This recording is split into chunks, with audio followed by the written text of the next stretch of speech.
Okay,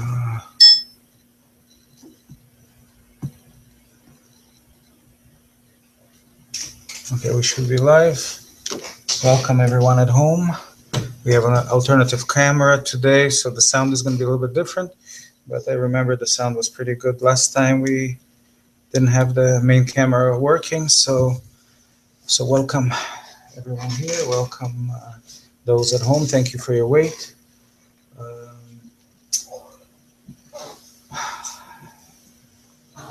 Usually for those people who are late, they have to answer a question. Rade will do it. Yes, Rade, please. Would you answer what was the challenge that we had this far and how do we solve it? Because we solve it with sort of being patient and being just letting go, being brave as well, just facing the truth.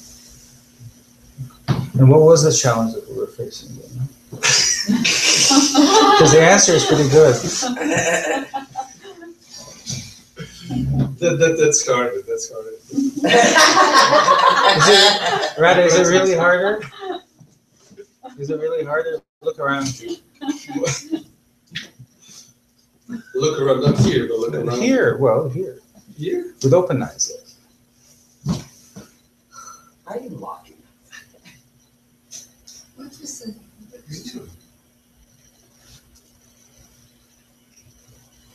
Practice. Well, nothing stands. Nothing stands out? Because Okay. it's continuous practice. Okay. Well, nothing stands out. Nothing stands out. You weren't late that much. Okay. Okay. So let's sit down. No, it's just that this box here.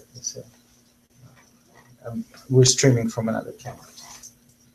That's the first. But the answer is good. We still have our main camera working for a video. We're going to start with a meditation today, okay? And then we're going to continue with an interesting topic that is kind of a continuity from this morning that has to do with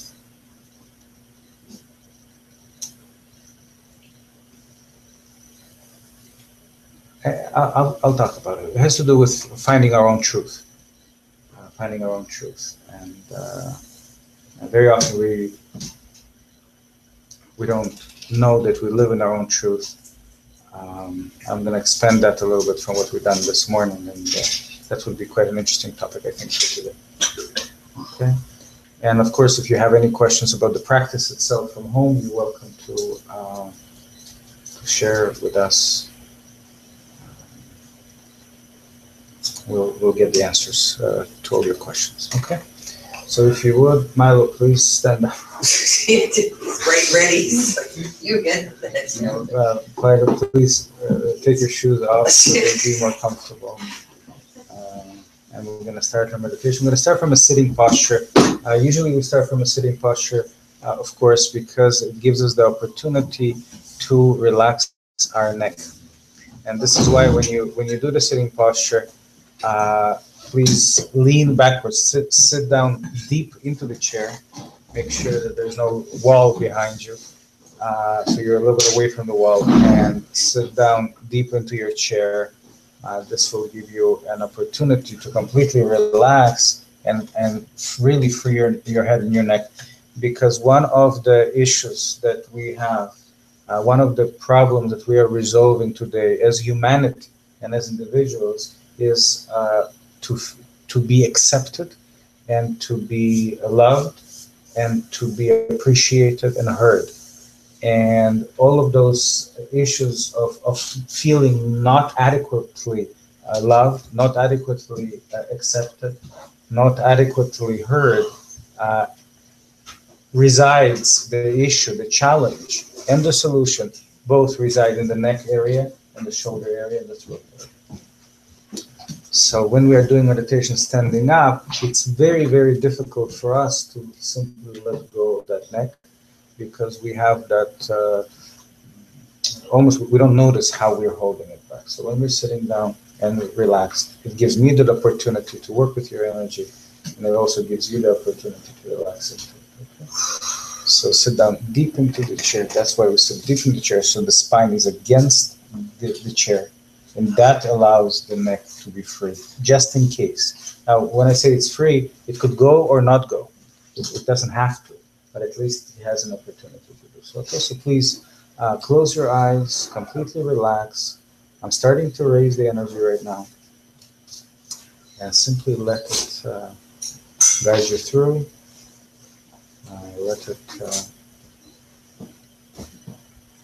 Let it work from the inside. Now, as I'm raising the energy, please, the first thing that we do, we have this agreement to first pay attention to hands and wrists. So whether you're a beginner or advanced or very, very advanced, the first thing that we do, we start with paying mental attention to the hands and wrists, simply because our hands and wrists are the most sensitive part in our body. They're the most powerful tools we have.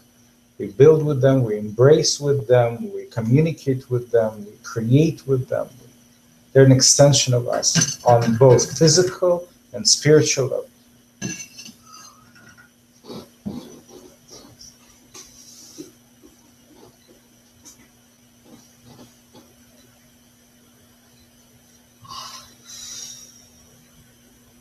Excellent, excellent.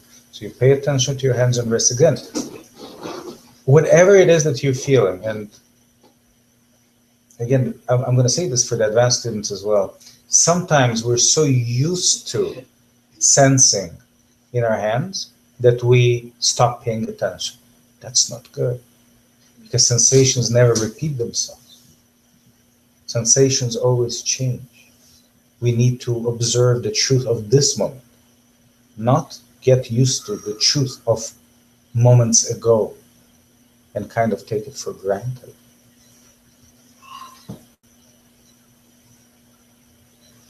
So this is what we do. Excellent. Excellent.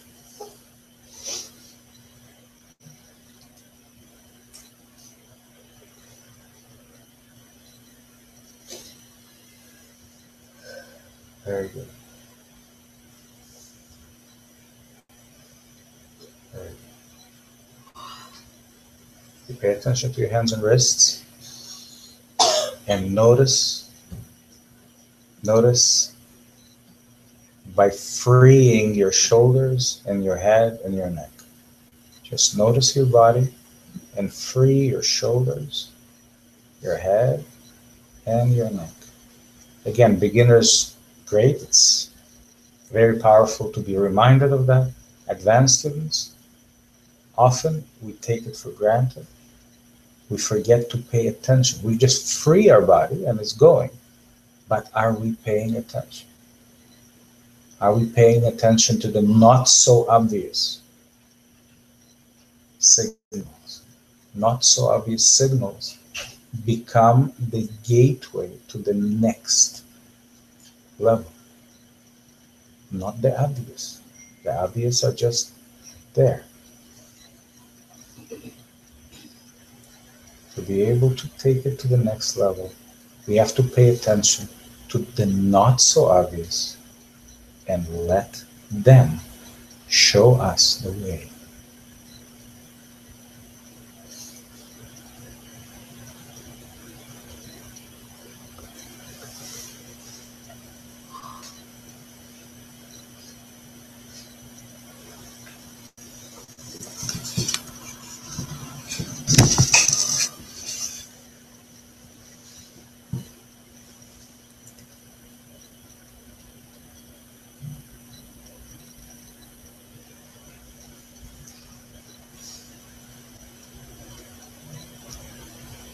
Excellent.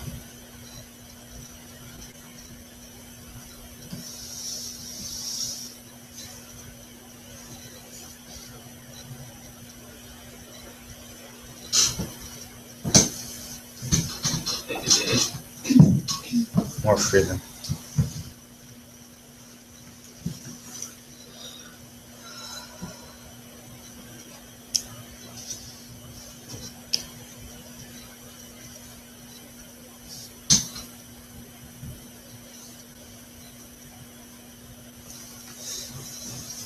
More freedom.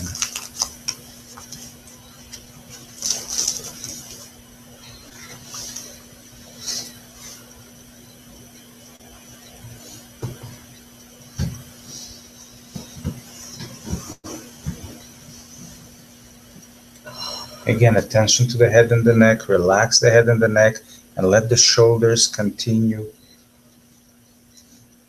guiding you. The head and the neck continue to guide you. Look for that heaviness. Look for that lightness in the head and let it continue to guide you.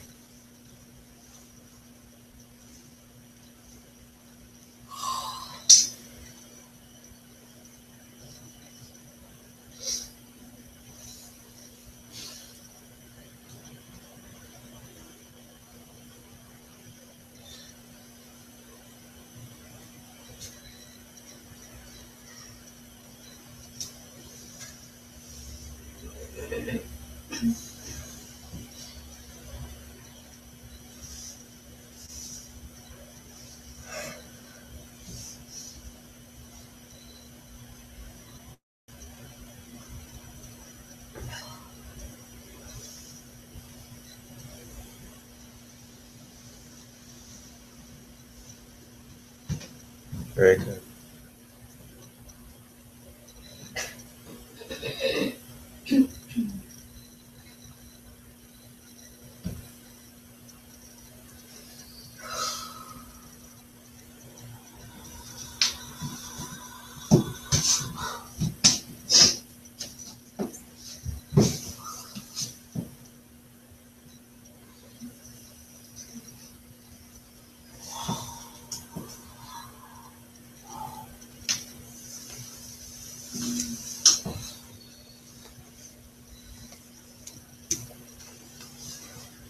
Very good. Even more freedom. Even more freedom. Trust your body. Now please notice your breathing. Very often when we are trying to pay attention, when we're trying to pay attention to anything, we have a tendency of holding our breath. So what I would like you to do right now is to notice that, and if for one reason or another you're holding on to your breath, free it. And when I mean free your breath, means that you don't have to be breathing deep or shallow.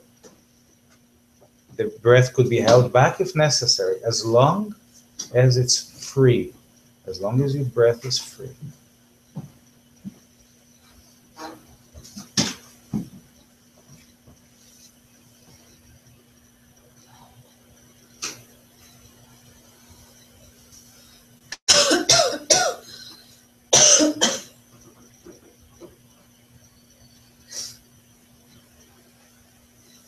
Excellent.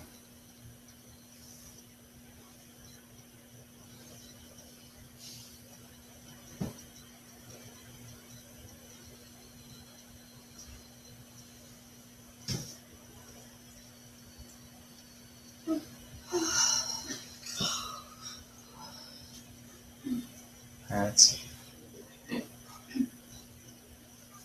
Now the movement of the body is not necessary, but very often the movement does happen as the spine starts self-regulating, and if it happens, it could go into any direction, backwards, forward, sideways. Make sure that you free yourself for that. Make sure you free yourself. Make sure that if it's pulling forward, that you're not holding back, that you literally relax forward. I'm going to raise the energy a little higher.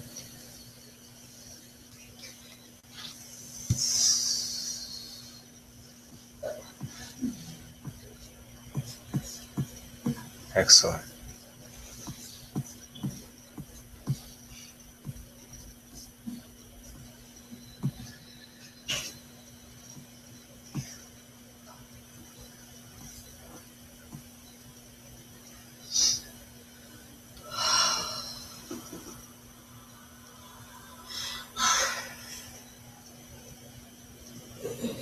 Very good.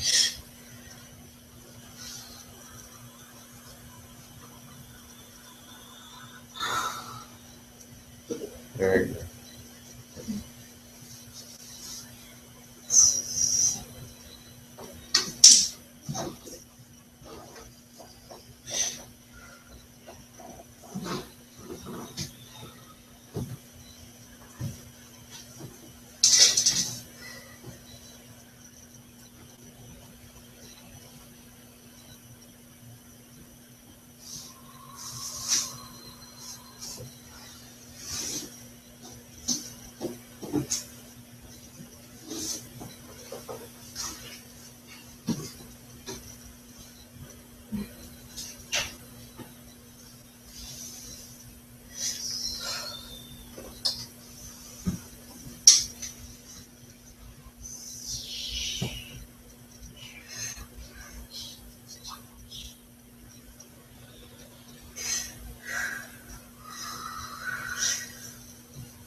We will have some sounds today, guys, so you get free to recognize that sounding is also allowed.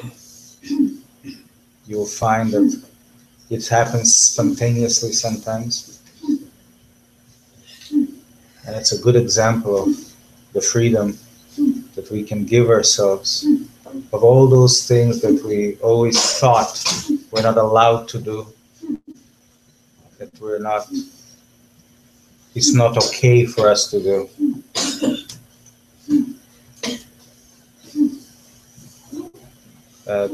In the ancient days, those were the sounding of the mantras, the sounding. This is how I believe that, you see, I believe that all of those ancient chants were actually part of first an intuitive sounding of all the mantras that you hear. They were intuitive sounding. And now you may receive, if that happens, your own sounding. Not a sound that is given to you by somebody to repeat, but a natural sound that perfectly matches your internal changes.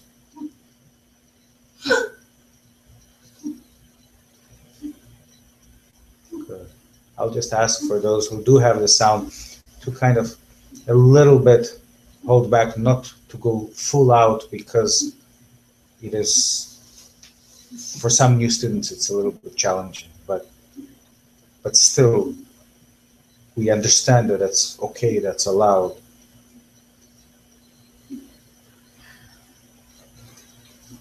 There we go. Thank you. Thank you. That much freedom.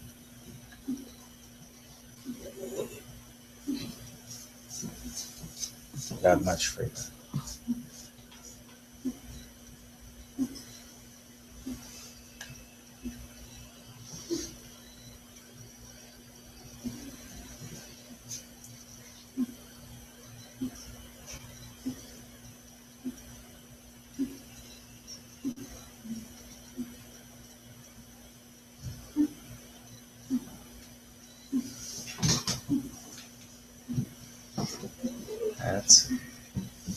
That's it. And when I mentioned that the recognition of the not so obvious sensations in the body, not so obvious tingles somewhere, not so obvious, is the gateway to the next level, is the gateway, because the energy loves it when you notice it. We are here working not on variety of movements, not on perfecting any movement or posture, not on having some movement or posture of one kind or of another kind. We are here to connect the mind and the body. And that means that the only thing that counts is noticing. Noticing what is. And noticing what is when we are at a higher level of attention to our body and to our experience, we then can notice the most subtle of the sensations, which means that we're paying attention. So it comes with the energy. It's not lost or missed. So today we're gonna spend time to go maybe what we call deeper into the meditation experience, to truly surprise yourself at the not so obvious sensations. And not without a doubt, to accept them as they are, without a doubt, to give them life, and to let them express, to let them show you the way. To let them show you the way.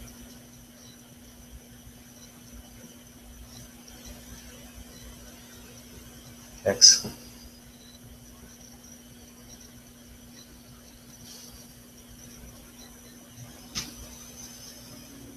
There we go.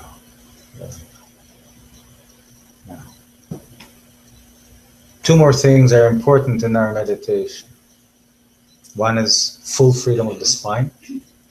And second is, of course, inner keys, which express the next level of our evolution, where we become partners in creation. We become partners in our own growth. So we're not only in a reactive, instinctive mode, which is usually fear-based, which is usually pain-based, but we are suddenly expressing a desire beyond the need of survival. We're expressing a desire of movement forward. We're expressing it inwards.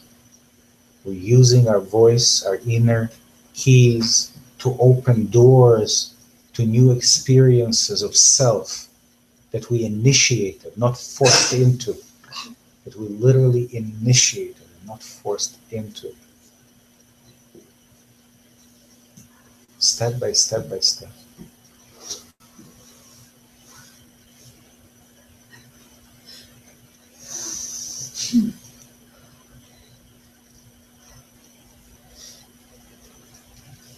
Excellent.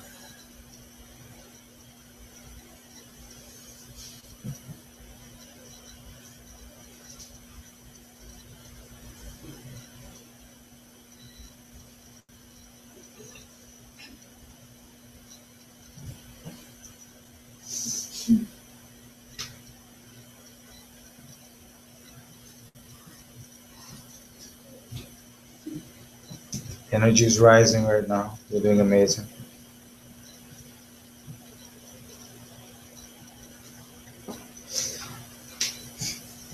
I always say that our goal is to always feel as if we're just beginning. Our goal is to always feel that our purpose is really to better the technique of meditation. Nothing else. We're not after any other goal right now. There's no goal setting here, but improving our connection, improving our unity. The technique of being in a state of pure love.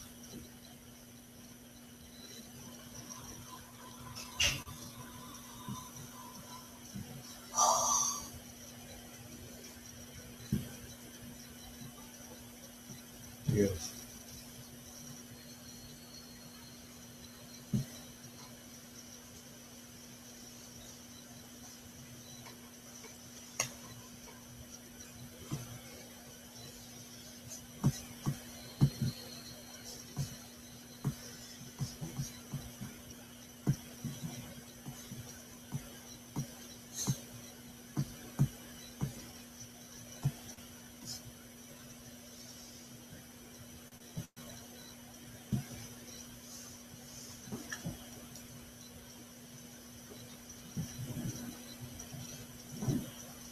Let's slowly, slowly straighten up and slowly, slowly stand up and find a place in the room where you will feel comfortable to be free.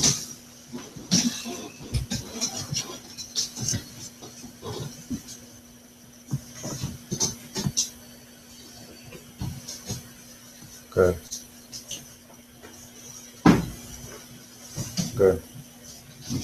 And when we stand up, our feet are a little wider than usual, at the width of the shoulders. Everything to accommodate for the freedom of the spine. Making sure that our knees are not locked, making sure that our hands and arms are free to our sides. That's the beginning posture. Once the body dictates different, when it shows you different, you go different. But until then, that's the beginning posture. You pay mental attention to your hands and wrists. Mental attention to your hands and wrists.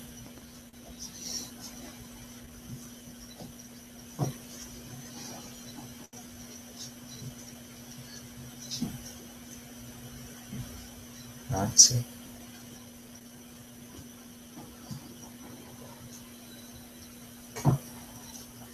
And you let it guide you.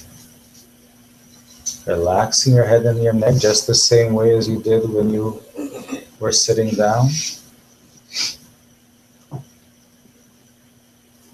I'm going to raise the energy level a little bit higher.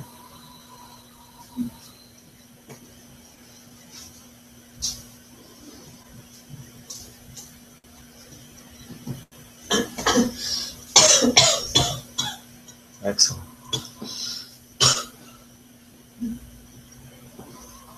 And let your body show you. Do not doubt your body. It's internal or external or both.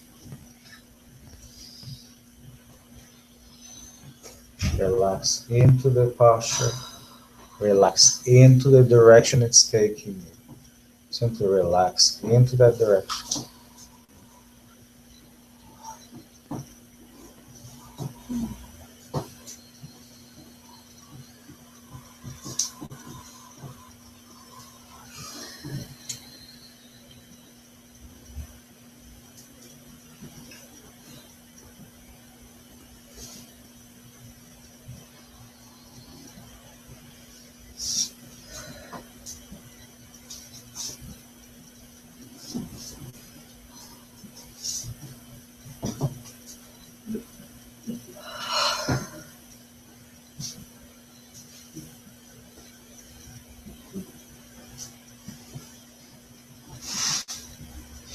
Trust, trust, trust, trust.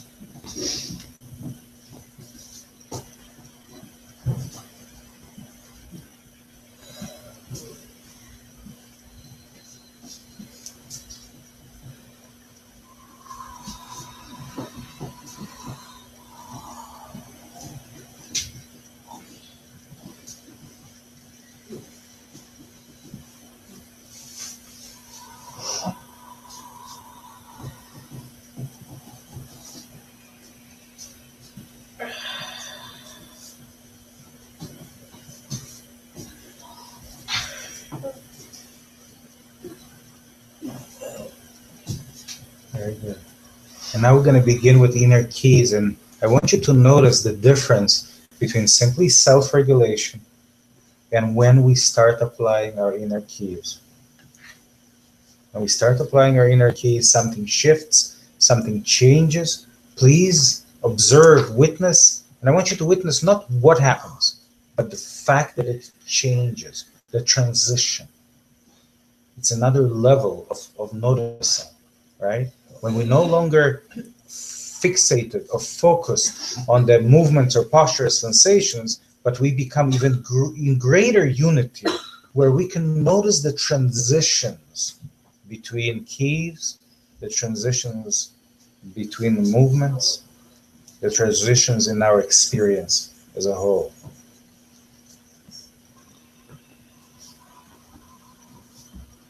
So here is the first inner key. Make sure that you repeat it with your inner voice. Your body will not hear me.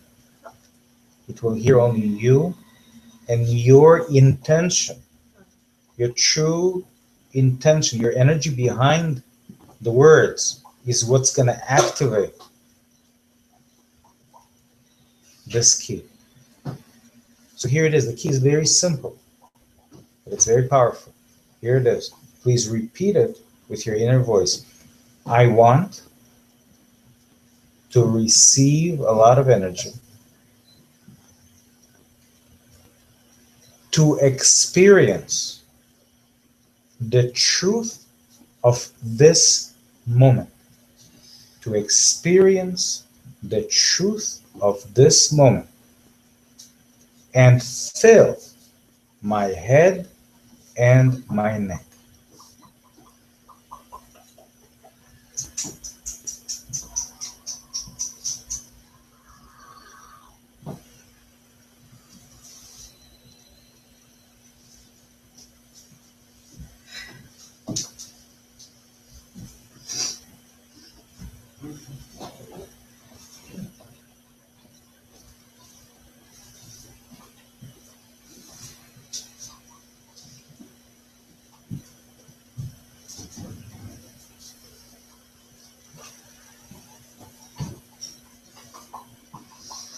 I'm raising the energy a little bit higher. You're doing amazing, amazing, amazing. Just listen to this shift right now of the energy.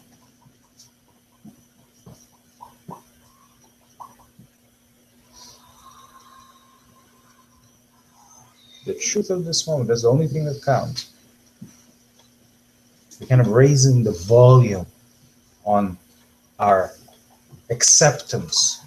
We're raising the volume on us being guided.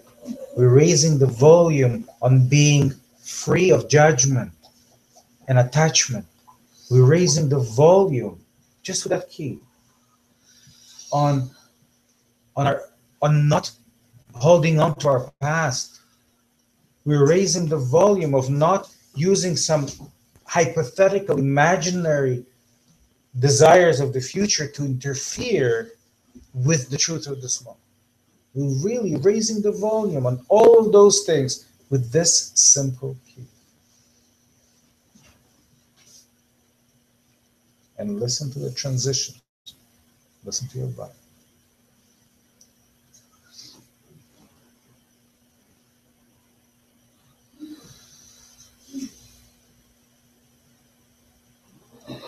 Beautiful. Next inner key. Please repeat it with your inner voice. I want to receive a lot of energy. I want to receive a lot of energy. To experience a greater truth of this moment. And fill my hands, arms, and shoulders. And fill my hands, arms, and shoulders.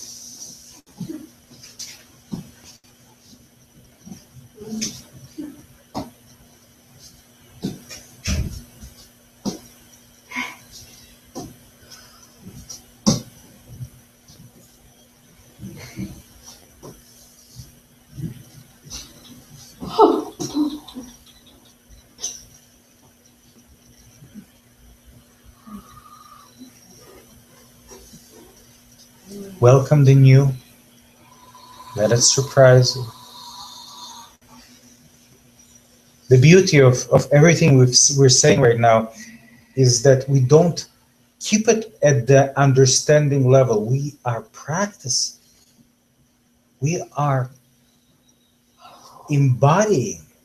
We are truly uniting in this new, and I'm saying new mindset, because it's the exact opposite that from what we practice unconsciously. Day in and day out, which limits us from growth, not limits us in life. I mean, that is a question, an argument that we can have of whether, knowing things in advance is a limitation or not. It depends what type of work you're doing and where you're going, what your goals are, what you need to achieve in the horizontal life. But doing so limits your inner growth, limits your perspective on life, limits your ability to enjoy life to the fullest, limits your ability to gain wisdom.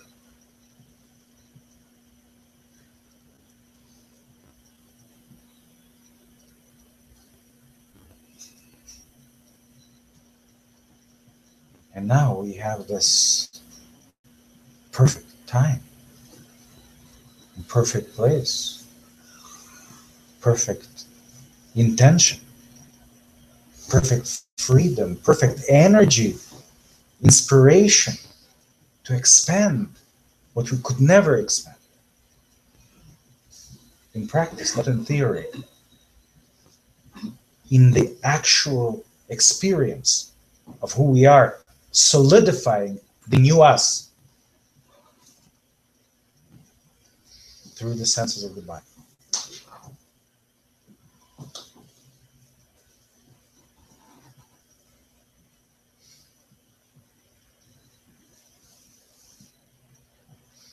And not just ending at that, but continuously doing that over and over and over.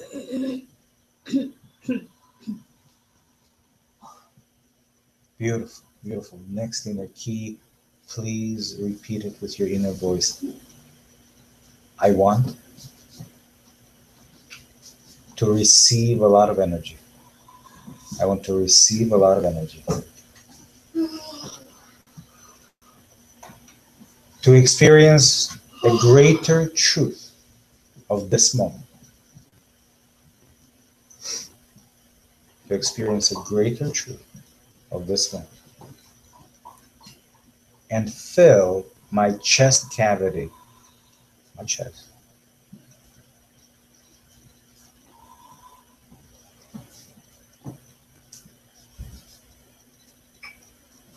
You give that internal command, you mean it, and you observe the transitions, the sensations. Observe as you are. Sometimes it's silent on the outside. Sometimes it's very expressive.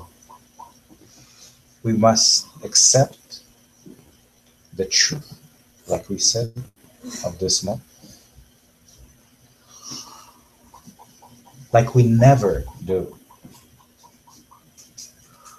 Or like we have to kind of convince ourselves often to do, just to justify, not to worry. We don't want to justify anything. We want to be that which we understand we should. We want to be that.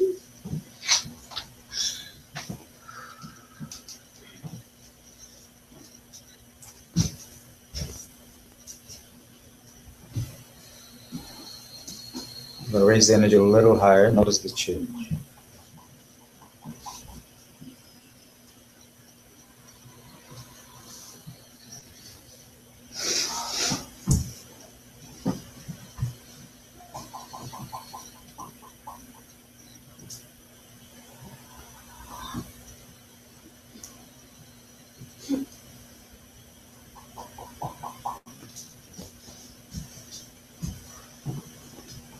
Excellent. Excellent.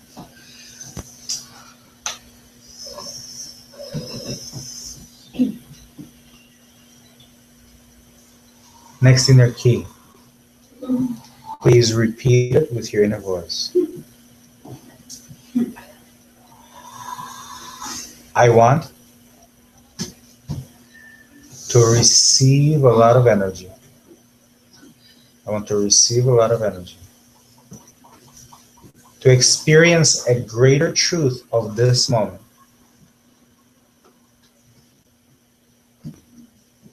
And fill my upper abdomen. My upper abdomen.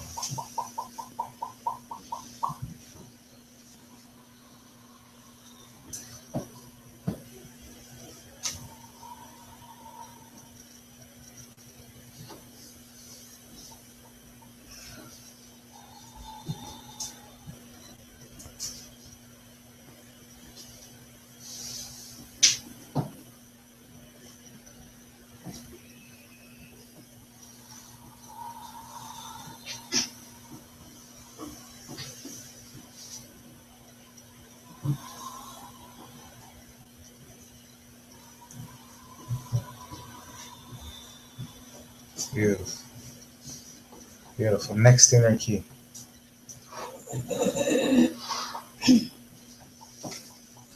Please repeat it with your inner voice.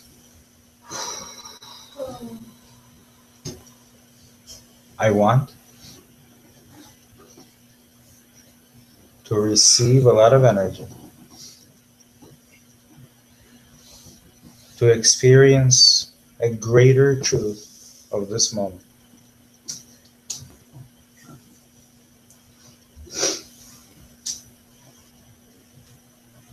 And fill my lower abdomen. Listen to the transitions.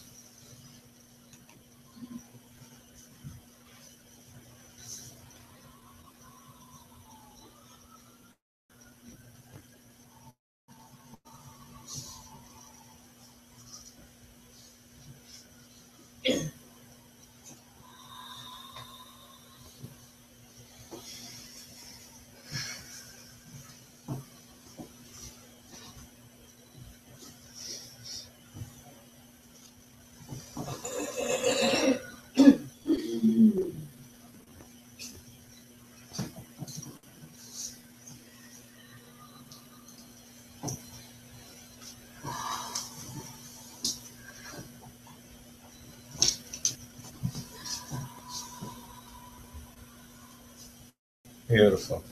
Next inner key. Please repeat it with your inner voice. I want to receive a lot of energy. I want to receive a lot of energy. To experience a greater truth of this moment. And fill my legs and feet.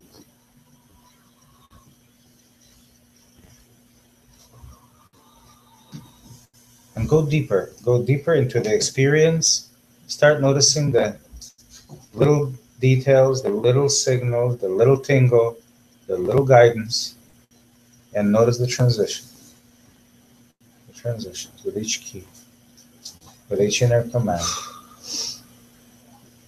That's it. That's it.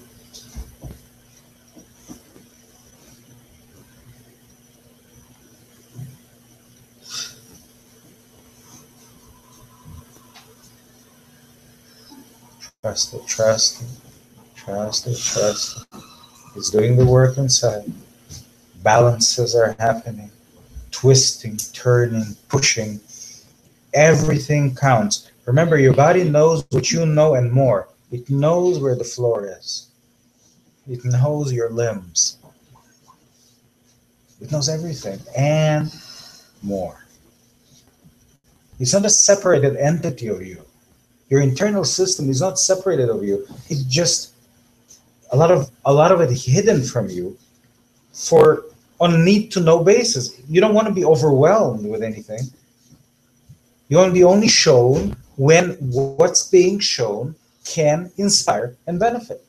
If it doesn't inspire and benefit, then it's not shown to you, it's done for you. It's automatic.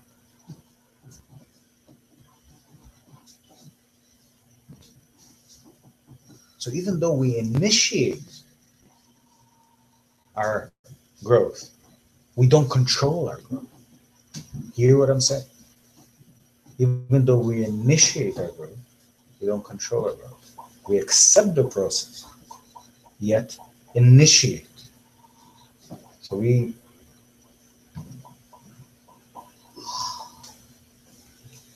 operate our system, not try and become kind of substituted, which we often do in our everyday work. We don't want to substitute anything. We don't have enough intelligence, awareness, understanding for everything. But we have enough. Our mind is the most powerful tool, but it has its own function, its own purpose. Let's use it right. Not to hold ourselves back, but to inspire ourselves to move forward. That's our goal. Not only on the intellectual level, but on the experiential level. fully experiential.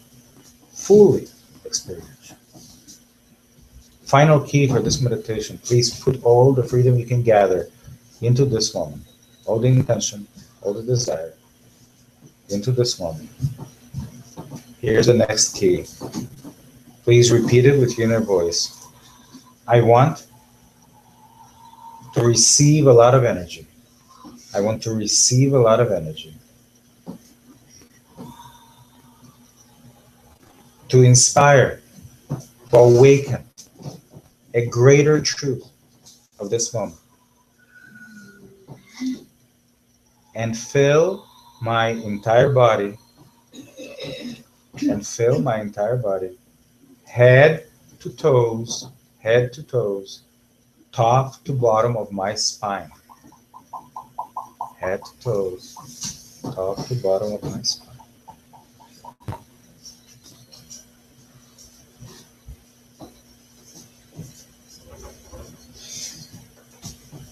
And let it come to you. Let it come to you. Welcome. Welcome what is coming.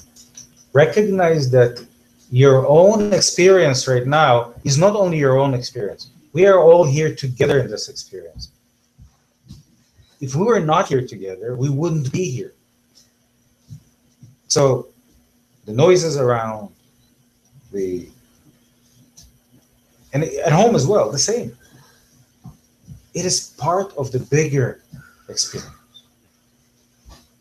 There's nothing that interferes with this meditation. There's nothing that could ever.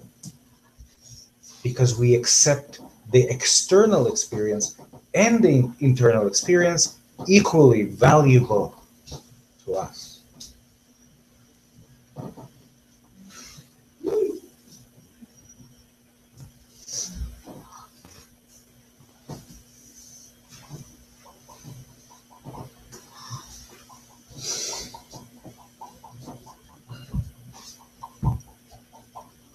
This is it. This is it. Notice the energy right now. This is the strongest energy we have this far today. Right now. Relax into this energy. Let it show you.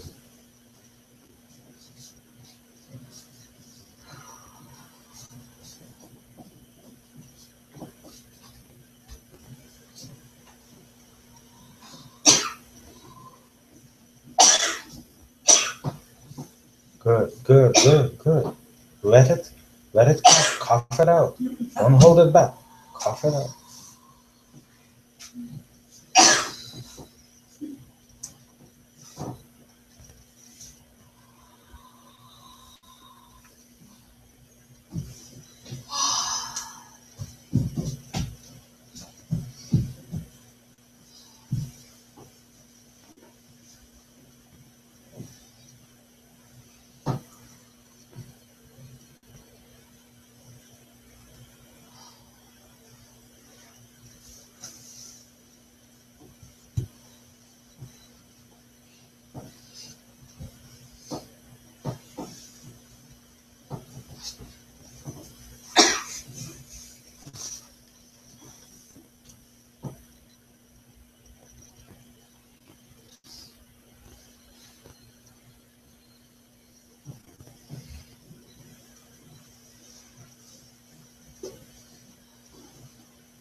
As soon as you're ready, you've done amazing.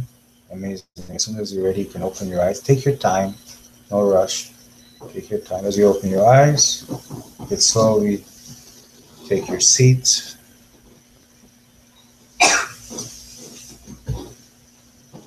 Very, very good.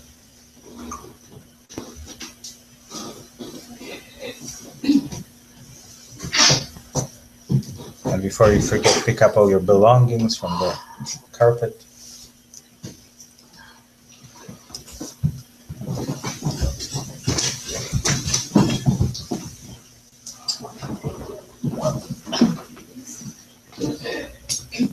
Extremely good energy, extremely good meditation.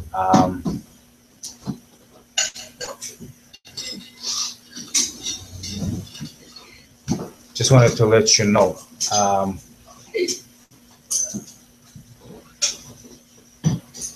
one of my good friends' father is in just receiving dialysis right now. Those who know what that is, he just went through a very extensive surgery, taking part of the colon out and open heart surgery. He's in intensive care, obviously, through this. He's going through, his kidneys were failing earlier today. So he was part of our meditation. So I'm just monitoring right now live from the hospital of what's happening. I'm receiving texts of the updates. But just so you know that our work extends, to give him his body that much little bit, whatever it needs, to be able to make it through. And hopefully he will make it through. It's a very tough situation. He just had the surgery yesterday, 5-hour surgery, 5 or 6, something like that. Yeah. Again, I was there live till about 1 in the morning with him.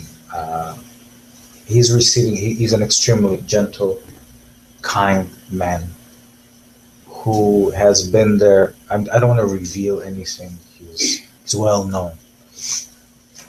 But he's been extremely kind and helpful over the last 50 years of whatever he was doing. He never spared a minute for himself. And it's kind of ironic for me to continuously see that people with this much ability, this much heart, this much wisdom find themselves in those situations. And I continuously ask the question why that happens. And what would happen if the same people knew what we know right now, what we are doing right now, and they could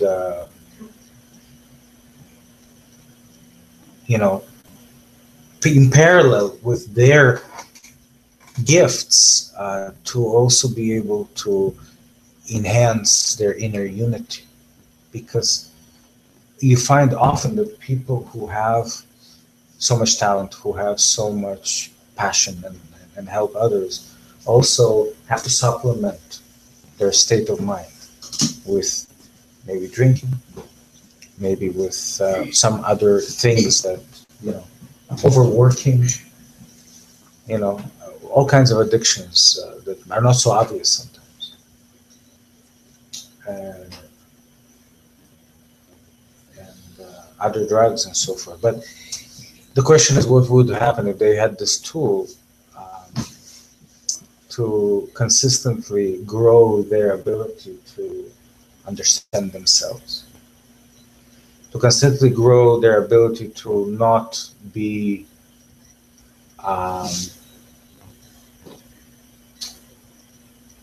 disappointed with people who do not understand them fully. not to be dependent on maybe the recognitions, but to do it from even higher level of being. And again, please, as I'm placing this mirror in front of you, right? Because this is what I'm doing, and you're self-reflecting. Please understand me. No one here alive has all those answers. No one here alive. And like I said this morning, probably one of the things in the morning meditation, our challenges are our opportunity.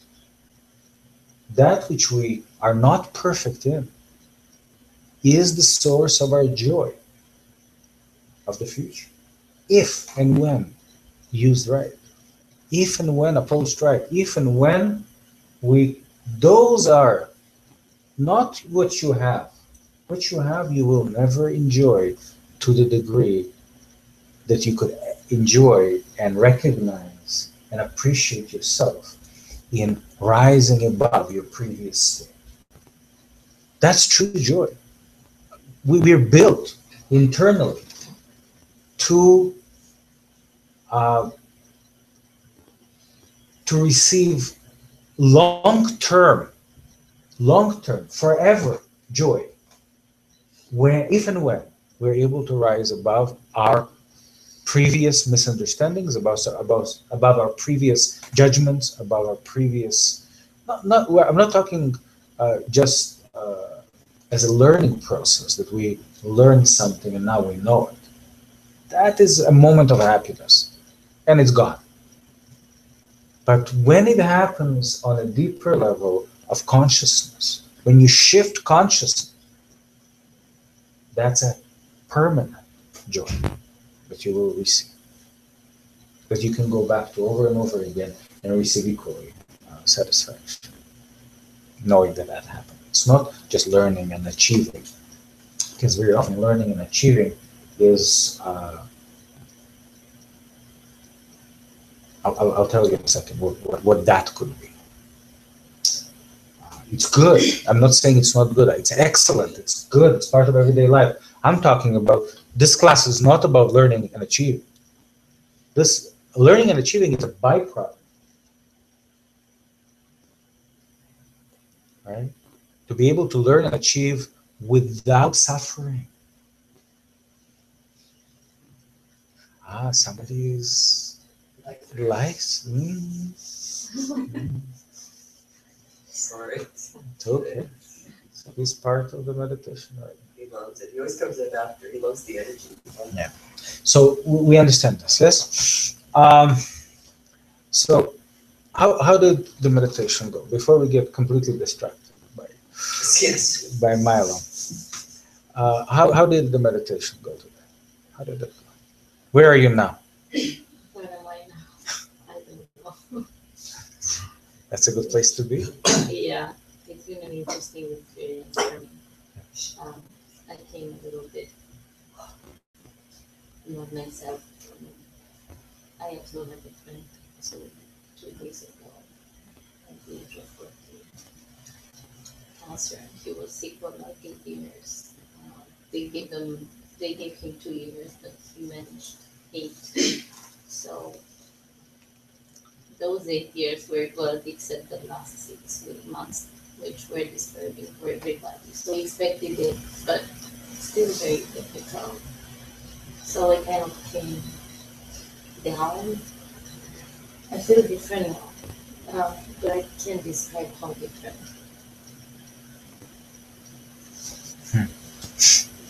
You know, again, I received, again, mother-in-law of one of the students passed away yesterday. Things like that. I don't know. It's just, I guess, one of those times now. And we had a lesson the day before, and I talked about death and how I see death and dying. And one of the things I've said was that somehow we feel, if that will help, I would be happy that it will. Somehow we feel that if we love somebody, we must suffer. And then we feel guilty if we're not suffering, if we don't.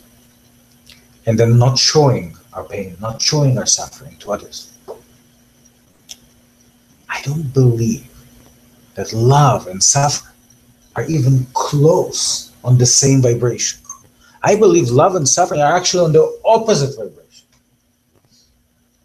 But yet, we are so used to suffering because of loss of love that we have self-identified on the physical level, self-identified on the mental level, that love and suffering must coincide.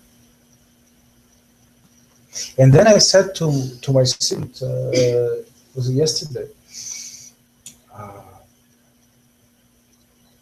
I said, we need to celebrate their existence as long as it was, and not suffer for the fact that they're not there. That doesn't. Suffering, nature has never created anything for us to suffer over. It is we who have not been able to recognize the inspiration in what we receive, and therefore we receive instead of having the inspiration of life, instead of being inspired to become better because of the loss, instead of recognizing the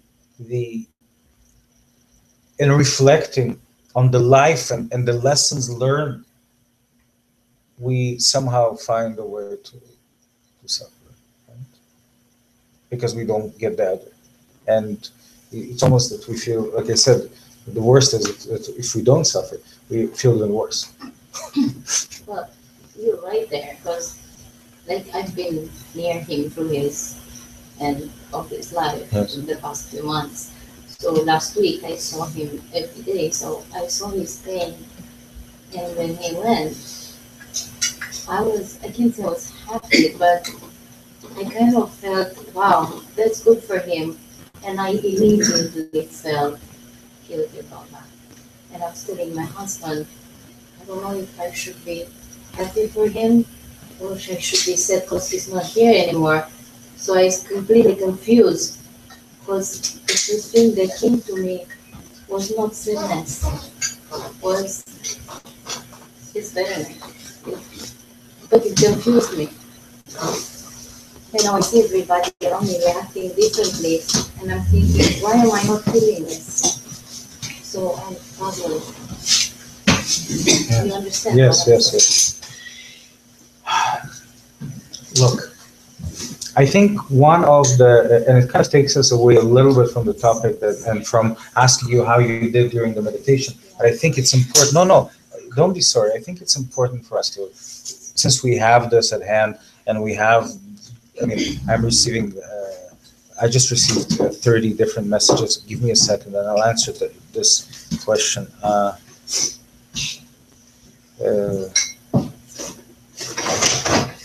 The heart is stronger than a couple of days ago. That's good news.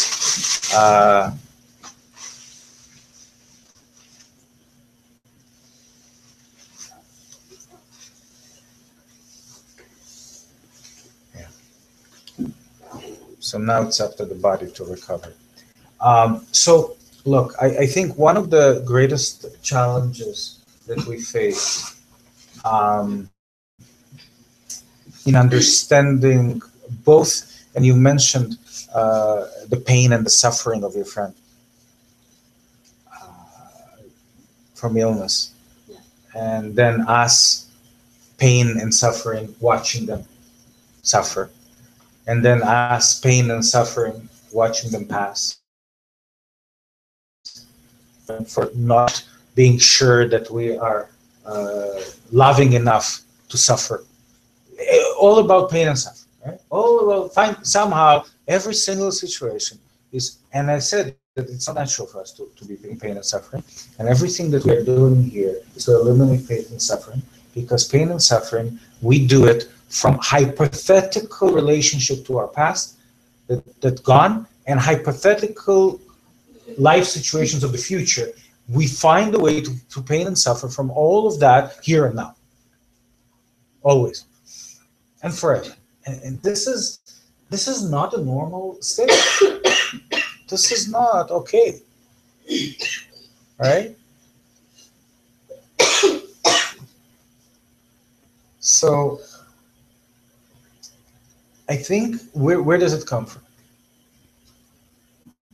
Well, obviously the main core reasons that we not yet in full unity with ourselves, not yet know who we are, and not yet know ourselves.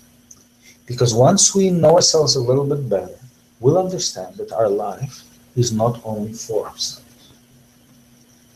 This is exactly what happens. This is why we in pain and suffering. Because somehow we forget that our life is not only our own. That every time that we experience growth and experience true joy, which I've described a few moments ago, when we experience true joy,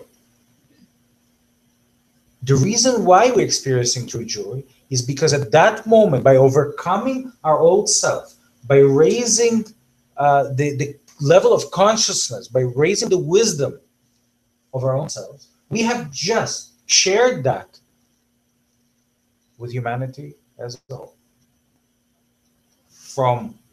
First of all, from our family, instantly they receive the benefit. Then for our nation, and then for humanity as a whole, in that order. The greater the lesson that we have received for ourselves, and lesson, I don't mean intellectual learning, I mean awareness, awakening of consciousness, new consciousness, which contributes to a true sense of joy, which lasts forever. Now everything is different forever, not just this different because we learned it, but now what is the difference between learning and wisdom?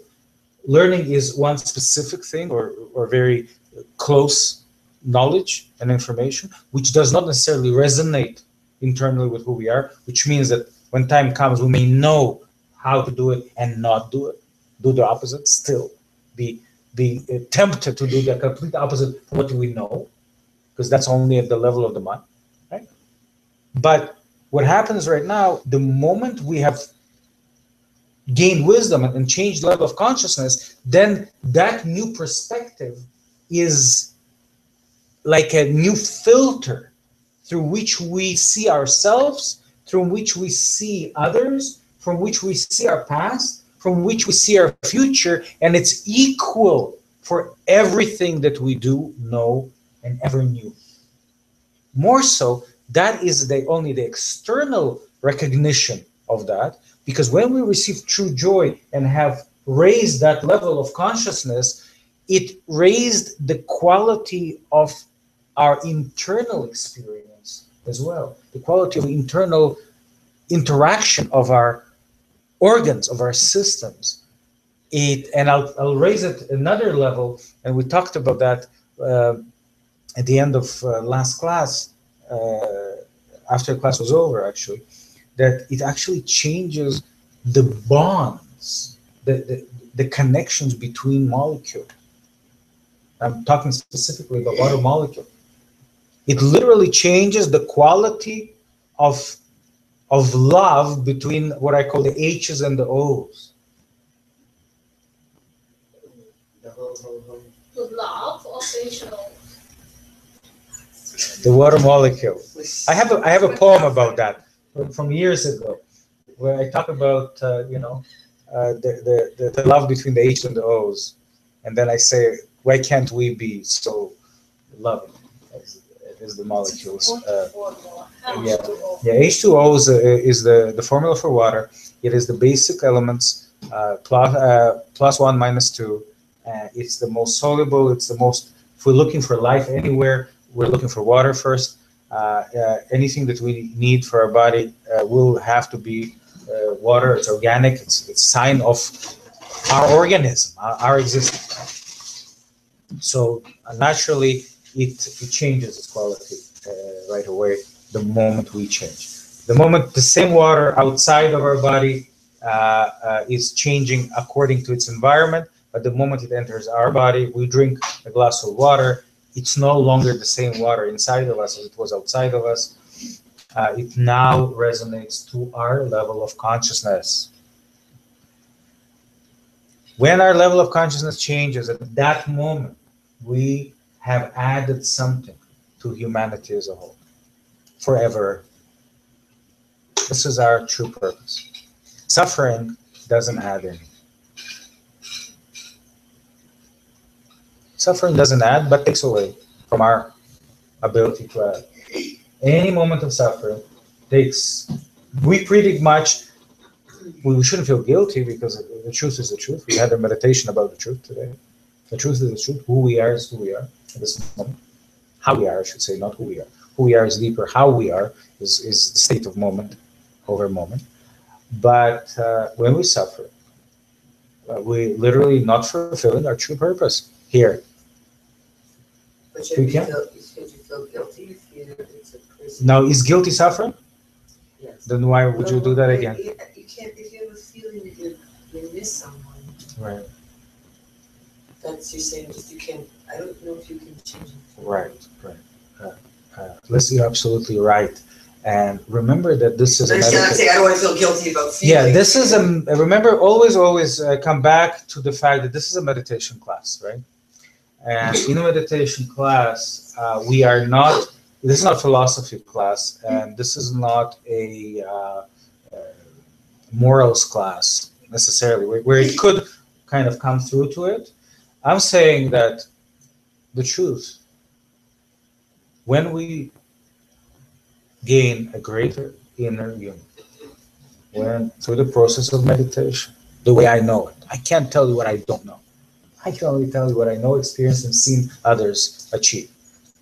When you reach a higher level of inner unity and recognition, your state of suffering slowly diminishes. And it won't diminish just because I've shared with you this and said, put the mirror in front of you and said, here, you don't have to suffer. I won't change anything. You're right. If you suffer, you suffer. If you're in pain and you suffer, you suffer. If you're in pain and you properly accept the pain, not rationalize pain, it's not the same. If we could just rationalize pain, we didn't need to meditate. That's what I'm saying, yeah. Yes. If we could rationalize pain, we didn't need to meditate. We just learn, read, and rationalize.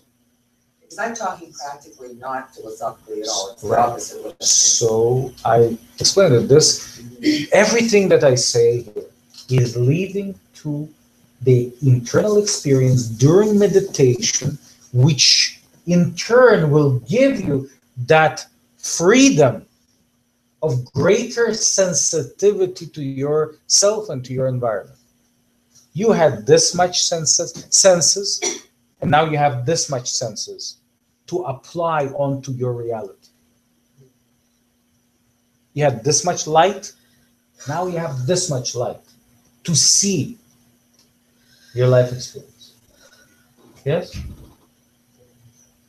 And I'm saying light to see, it's a metaphor, because I believe I shared the story of the light coming in, and first it's an object that is interfering because we're fighting through darkness, and then it becomes light and it becomes safer. We don't need everything we've learned about how to avoid the obstacle is no longer needed. Right? All this mastery of avoidance and survival is not needed the moment there's a little bit of light. You see even the shadow. And then that shadow becomes clearer as more light comes in, and it becomes a very pleasant tool, right? It's a little table. You can put things on. It's no longer an obstacle. It's no longer dangerous for you, but it's actually useful to you. The same thing in the same life, in the same room, just light change, it becomes useful to you. And from being useful, you raise a little bit more light. How do you raise light? Through the meditative state, through expanding your perspective. That room that we're talking about that has more light in is an actual internal experience, not external experience. And you raise more light within your internal experience by expanding the availability of the vocabulary of the senses, they call vocabulary of the senses, is because we're doing it through the senses of the body, right? We're coming back to the basics. Why senses of the body? Why senses of the body? Because it is the easiest way to unify in truth. The easiest way with the body sensation. Easiest way, one. Second, in our survival states, in our everyday horizontal life, that's how we identify ourselves. That's how we identify if something is good or not good, pleasant or unpleasant. That's how we go against our own best judgment, because there is an old identity, and that's an addiction, we call it. So we use nature as it's been unveiled to us. We don't come up with anything new. Why? We've given those tools, we've given this body. Through the body we grow. This is our temple, and that temple gives us the ability to experience life in a new way. Why make something up that is not real? Here it is. This is the tool. You've been given that at birth. You've been given those associations. Let's use it. So going back to suffering and going back to pain, if we recognize and know how the new us, after the process of growth, how the new us relates to pain, then even at time of dying, you're not suffering. If you have also expanded yourself, you watch somebody suffering, you're not suffering.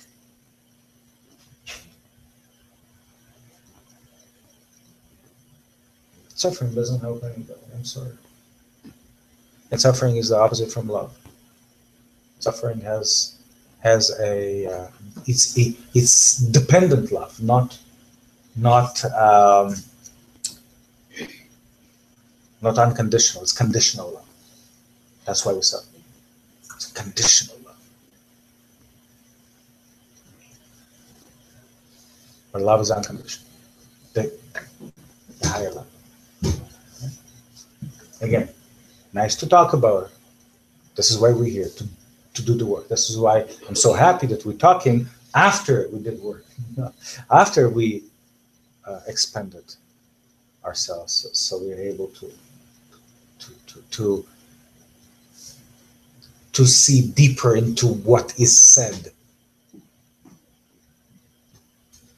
not to be insulted or not to be suffering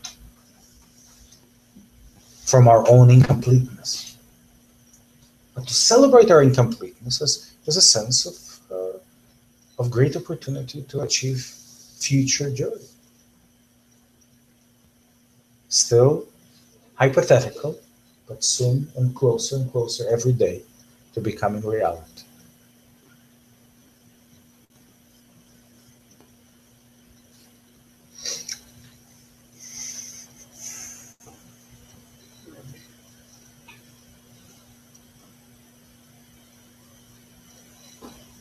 Now, what we said today, I would recommend to listen to again.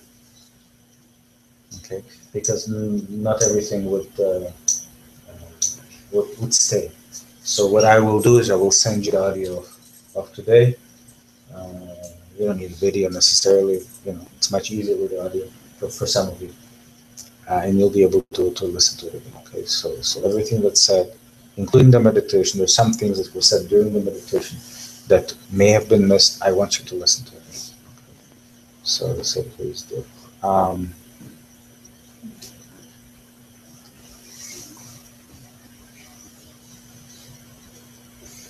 So what surprised you during the meditation today? Maybe you could share with us. What surprised you during the meditation today? First of all, did you feel when I said, listen, the energy is changing? Were you able to sense and gauge somewhat the change of energy? No? Okay. So what did surprise you today? For me, I was kind of tired coming here, starting the meditation. Yes. And during I don't know what, but at some point I felt refreshed. And now?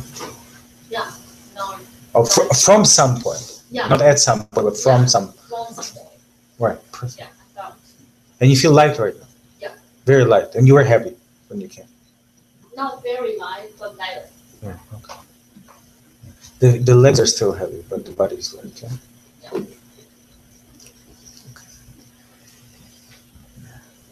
And the reason why the legs are still heavy, I'll tell you why.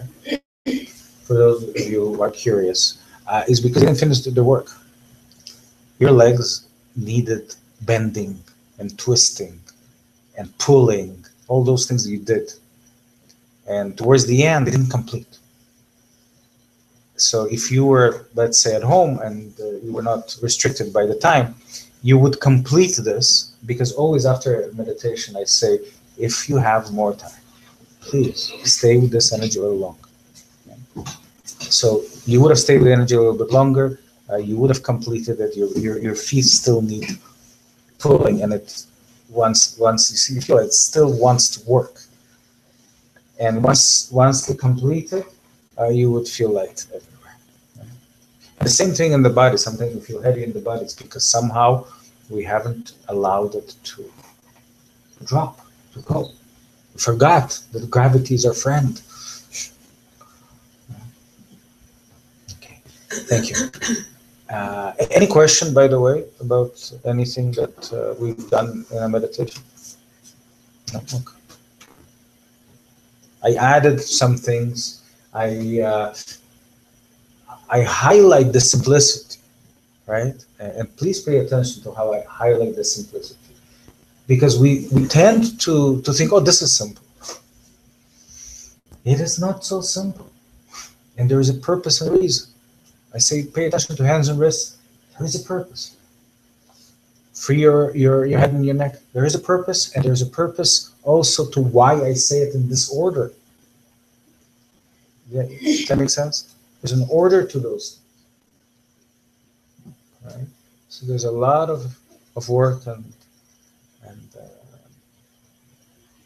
kind of improvements that we've constantly adding to the mindsets, to the process of meditation, to help us, take it to new level all the time.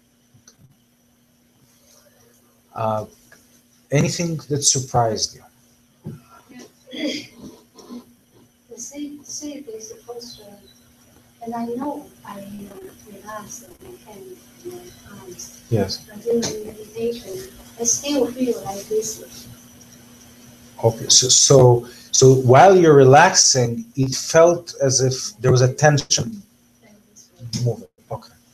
And always my hands feel something in my arms. Okay. Feel that as my Do they swell? Okay, so there's a feeling that they're bigger and swollen, yes. puffy. Yeah. Okay, good. And my voice is kind of so tickle. Yeah, take over now. this. Yes. I'm feeling now.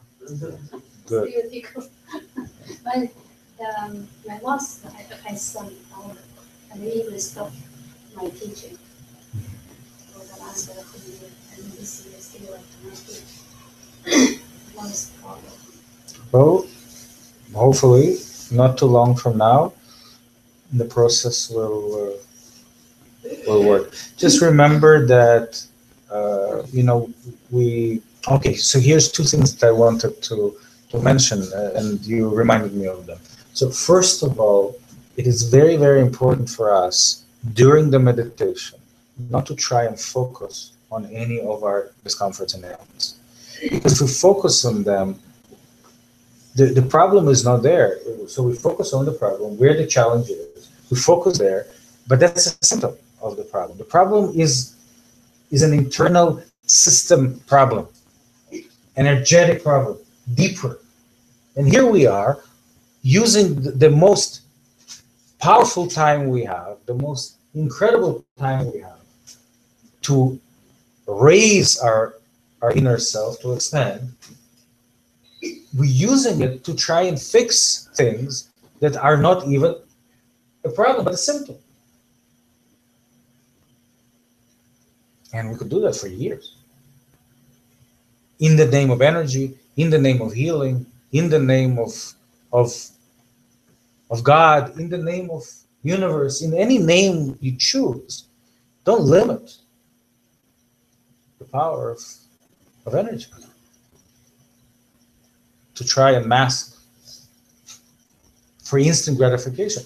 We are not trying to receive instant gratification during meditation. So when the time comes, it will free you. Right? I had this experience just out of the New Year class. And the first week, I tried to focus on my problem, and didn't. No any change, no any improvement, and progress. And then after I talked to you, and then you said I expect too much. And after that week, and I didn't focus on any problem. So from that moment, the body is feeling very quickly. Beautiful. So you hear it and apply it. Yes. You hear it and apply it. Some Yeah. meditation, right? It is so counterintuitive to do that because in our everyday life we do the exact opposite. This is why this meditation is so powerful, because it gives us the ability to tap into our resources, into ourself, into our power from a complete opposite, not different, but opposite space, which we cannot do unless we're in a meditation. Because it doesn't make sense. What are you gonna do? Try and fix something without fixing it. It doesn't. So this is why it's so powerful.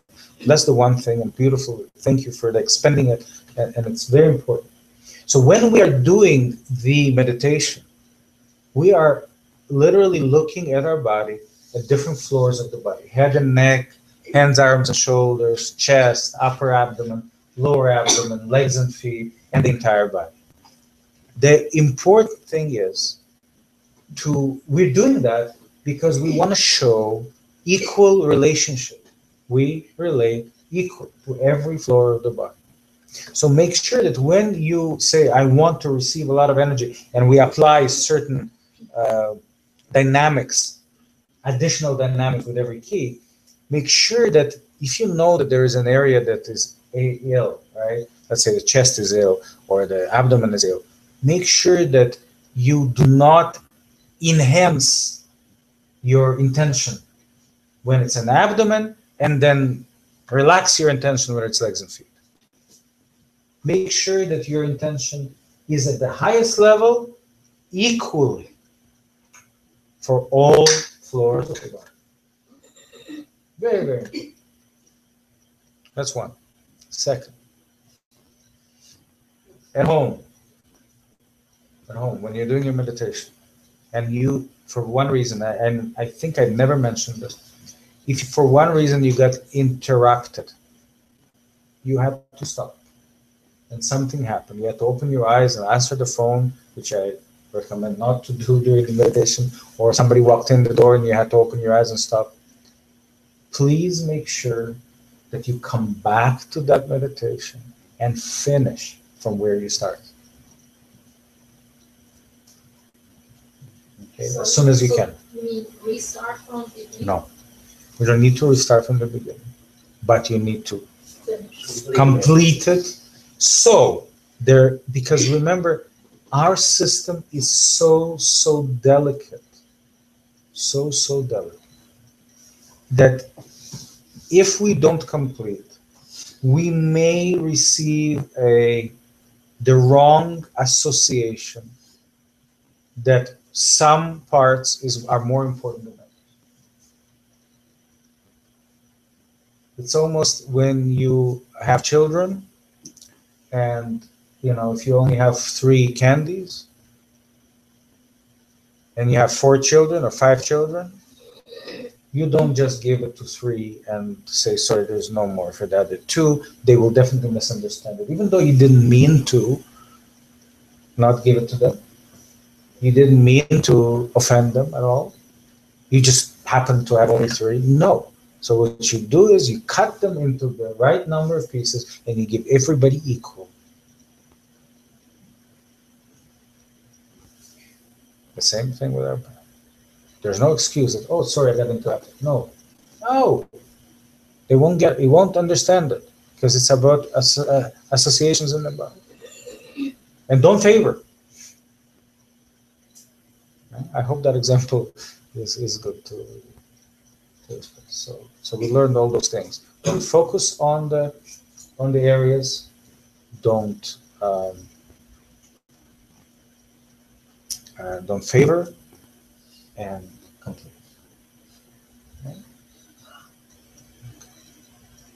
Yeah, because the reason for that, for the equal attention, just because we do not know what we really need, so we have to be sort of No.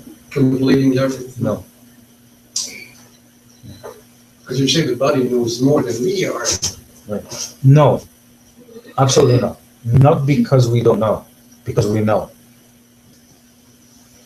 Because we know that our floors of the body are representatives of the system as a whole.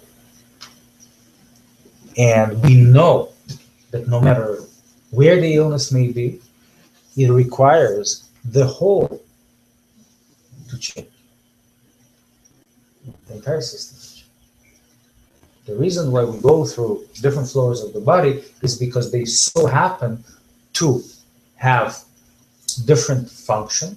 So we, it's like turning all the knobs and not only one, right? For the system to change. And also they have an even deeper association of the chakra system and so forth. Okay, and what is even more, and I hope that you could go with me this deep right now. Okay, and it's good we're doing it after meditation. If you can go with me this deep right now and realize that not only that we don't favor for not because we don't know, but intentionally because we love all equally. Yeah? Not because we don't know who needs more. But it's also because we are setting an example for our children.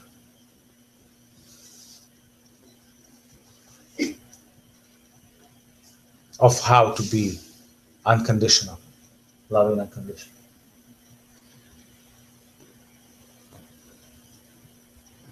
So not only doing it for the sake of doing it, and it's not about the candy that we share.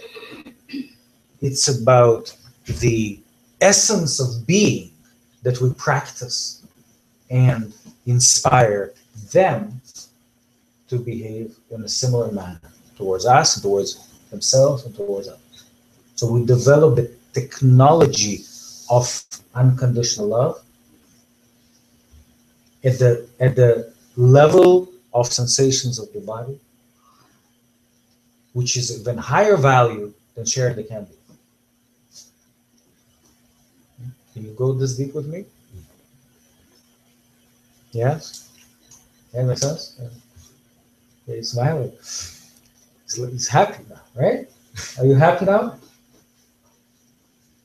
I think the body knows, like the body knows more, right? So well, see, the body knows more, but now you're talking about self-regulation.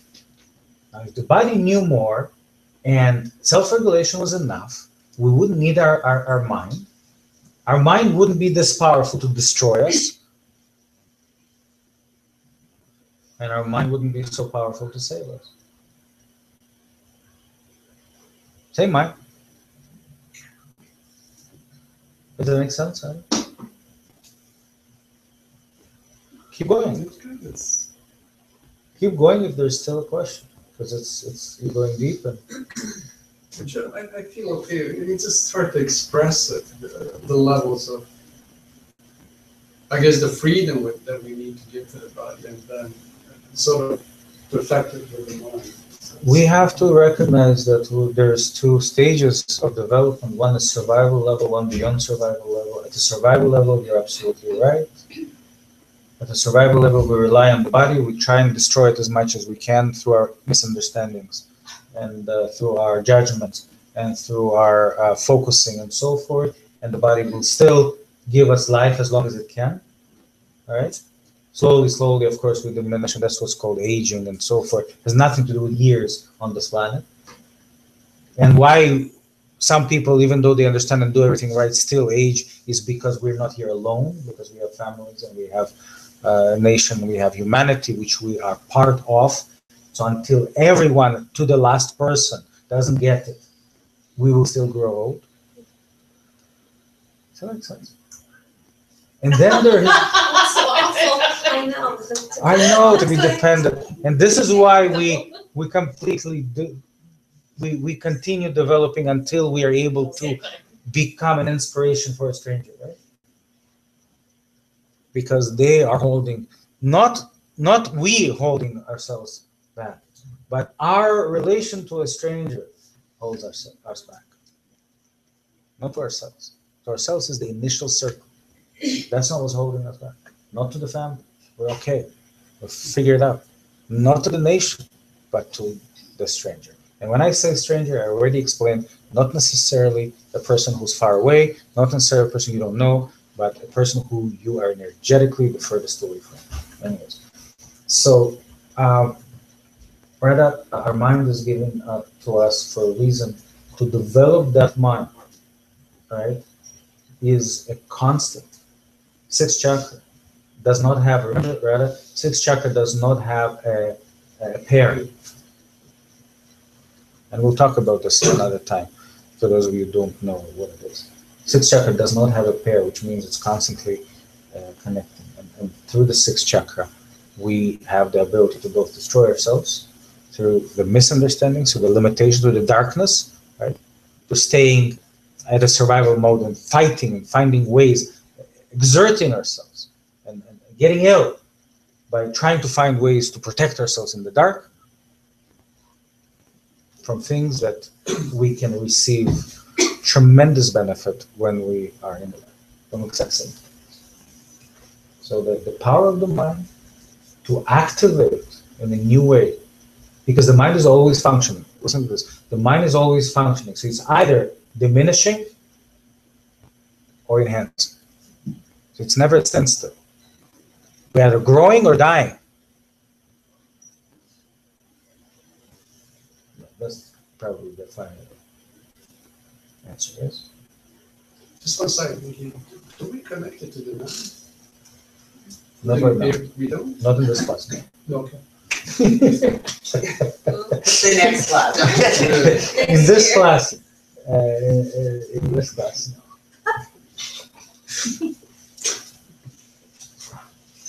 Now we had another level of teaching where we go beyond the seventh chakra, so which is to some degree related actually to what we're talking about here today, but everything is, right? But we just didn't learn it here for everybody, so we don't experience it. Now, look at the time, guys. Some of you have to go. Yes, please, I know. We're yeah. Some have to go. Our class officials. Yes, thank you. Our classes. I'll send you the replay, please. Listen. Oh, I will. Yes, me too. I wish we got the replay every week I was listening to it. Okay. You don't send it every week. Okay. I don't like to bug you, but I would have liked it last Would week. you like to? Okay. Yes. Excellent. You will receive. Thank you. Why not Rich? It's available. Thank you. All right. Good. Agreed. Yeah. So we're basically done, guys, for today. Just wanted to make sure that all those details, all those, things, and don't try and remember everything. Yes, it's not going to help you to remember. It will inspire you. Yes.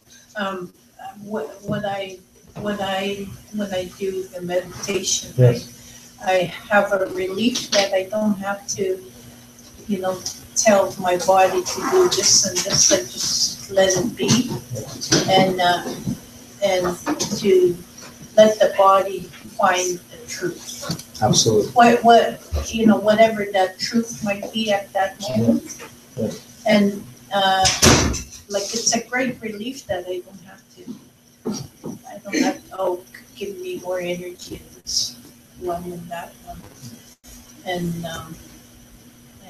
I just relax and let my body find truth for them in that moment. So is that a good It's thing to do? it's a good thing. I don't give the mind any. I don't let it do. Yeah, well, so here it is. There's a fine line, and it could be just our terminologies are different. So I'm being careful not to say you're doing it wrong or right. What's important is that in every experience of our meditation is not to go against your mind either. We don't go against anything. So we're not controlling anything. We're learning how to use it. It's not the same. So we're not going against our thoughts. We're not going against, we are learning how to use our thoughts as an inspiration. We're learning how to view. We're not saying, I don't want to see. We're saying, I want to see, but in which way?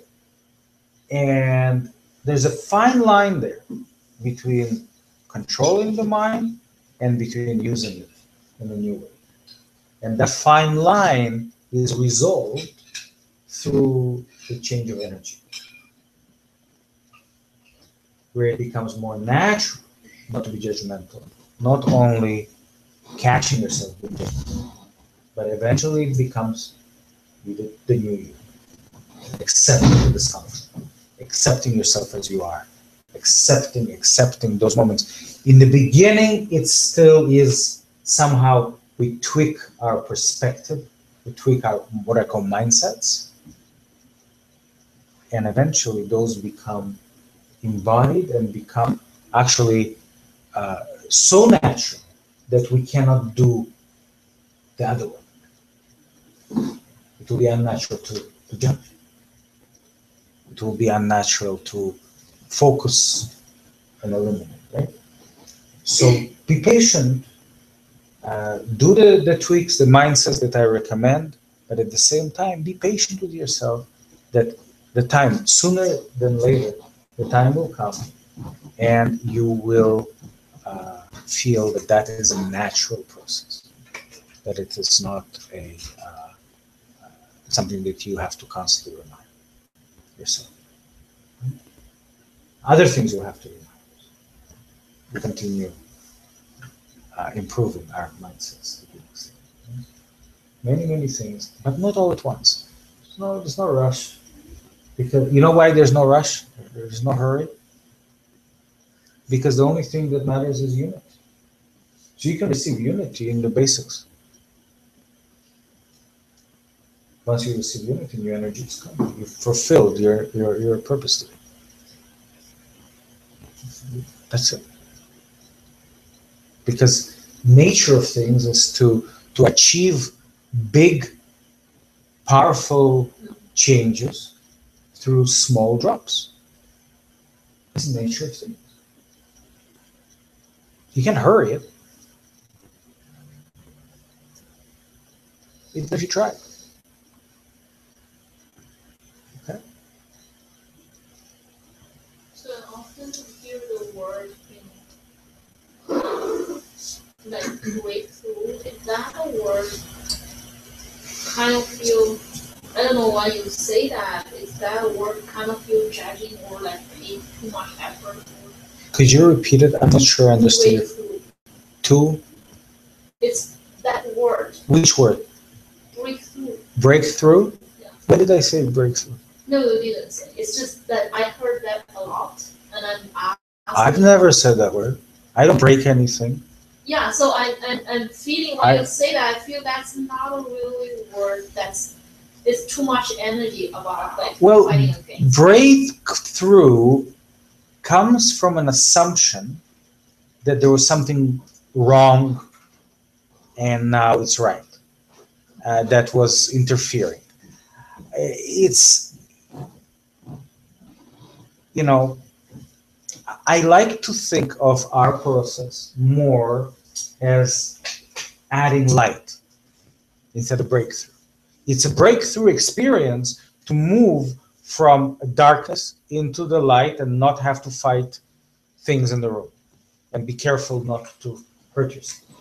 It's a breakthrough experience to recognize its beauty instead of seeing it as an enemy and learning how to overcome. It's a breakthrough to even start appreciating and recognizing and questioning the creator of what you're looking at instead of seeing it as an enemy.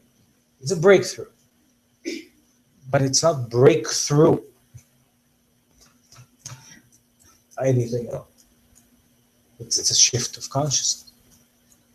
So if you see those words that way, yes, but I don't even use those words. If you can see, I don't use derogatory terms that show that something has to be fought, destroyed, eliminated. You never hear me say that.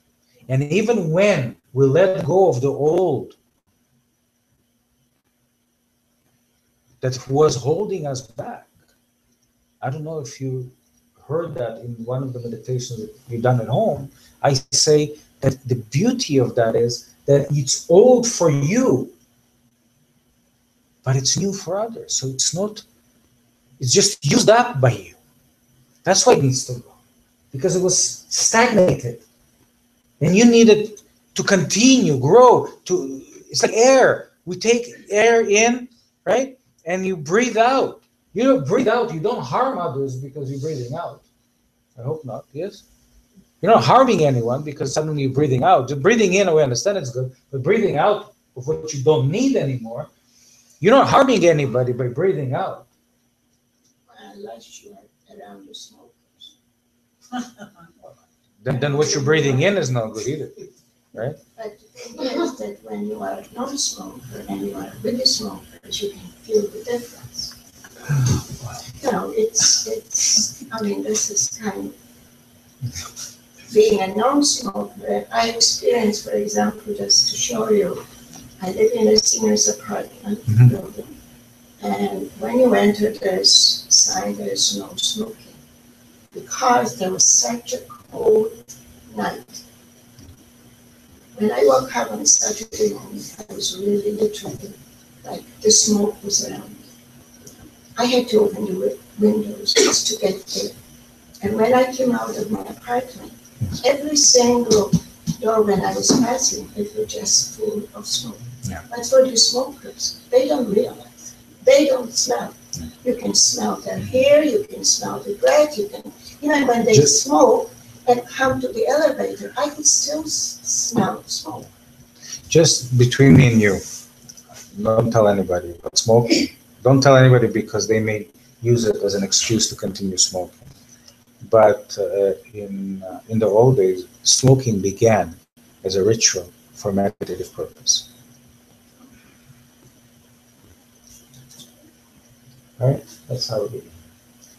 And smokers generally, they're not really as much addicted to nicotine as they are addicted to the freedom they give themselves the moment they take the cigarette out. That's the only time in their life that they're able to feel and give themselves permission to be free. So I've actually had a presentation in a hospital many years ago. I was invited for nursing week. I don't know if you know, nurses have nursing week where they invite speakers and educate. So I was one of those who was invited. And I gave a presentation to doctors and nurses there. It was at Leslie and Bayview Hospital, I forget what it's called. And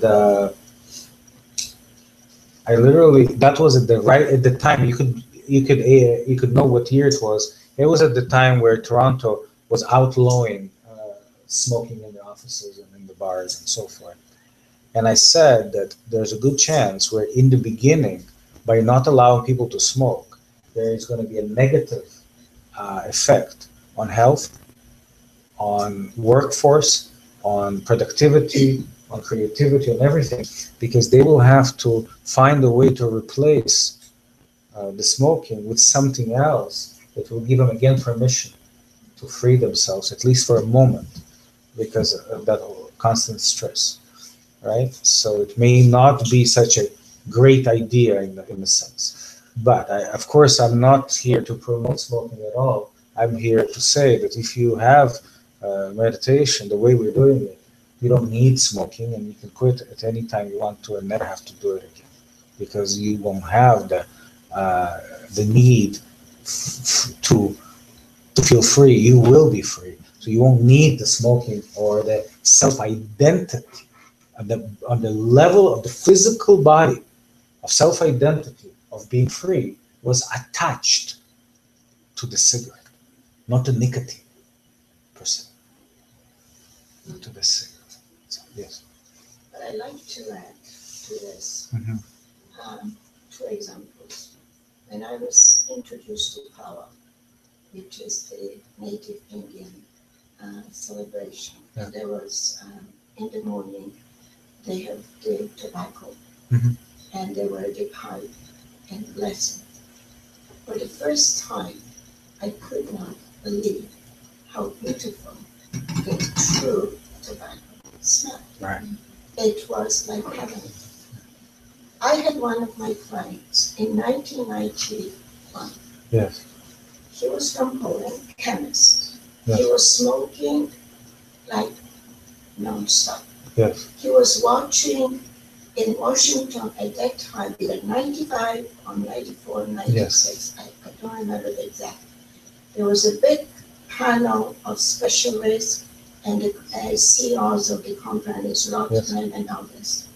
He was watching, and Yes. being a chemist, Yes. he realized how many narcotics were, or whatever substance, were added to the cigarettes. So when you start smoking cigarettes, you are addicted for life. Yes. When he realized from chemist's point of view, Yes. his wife shared with me. Yes. She said, Eleni, Yes. as soon as this report was finished, he just broke every cigarette. And he says, I will never be controlled by narcotics, not tobacco, but narcotics in the cigarette. Yes. Well, that's This is the yeah. difference that I am very sensitive. Yeah. And this is the sick. It's not tobacco, because tobacco to me, it was such an enhancing and beautiful experience. And for me to smell real tobacco Yes. was a pleasure. So native people, when they have the special, they have the pipe ceremony, they burn. It's beautiful. Yeah, beautiful. You're so right, and I'll add to that just a little bit that even to smoke as a ceremony, what defines it is not the tobacco, but the intention, the attention, and the inspiration that you're trying to achieve from the ceremony, not from the drug. Oh, no, no. You see? I mean, it Yeah. was such a the atmosphere. Yes. It was open. It was sun rays, and it was just everything in it. Yeah, and doing even the natural tobacco, if smoked without the proper intentions, is harmful. Not because of the element of tobacco, but because of the attachments that you could receive that are greater than the chemical itself. The mind is a much more powerful tool, than everything else. Anyways, it's an expansion. I'm just saying that in the old days, okay, when you go to a natural doctor, a Chinese doctor, okay, who gives you teas to drink, okay, certain things have to happen. First of all, they tell you what time of the day to drink it because a certain channel is open. So they actually tell you what time of the day. But what they're doing is they're doing it because they want to raise the level of energy through those teas. They raise the level of energy in your body. To balance the energy, they do with needles. Okay. But anything that comes in, still, this ritual, I believe, is missing another element. The other element is that it still gives you survival. Anything that's taken orally or applied externally in the body from the outside in has a limitation of its benefit. It is a survival method. The beyond survival method is the process of application and meditative state that should be added even when you're taking remedies of any kind. And that's, to me, very similar ritual.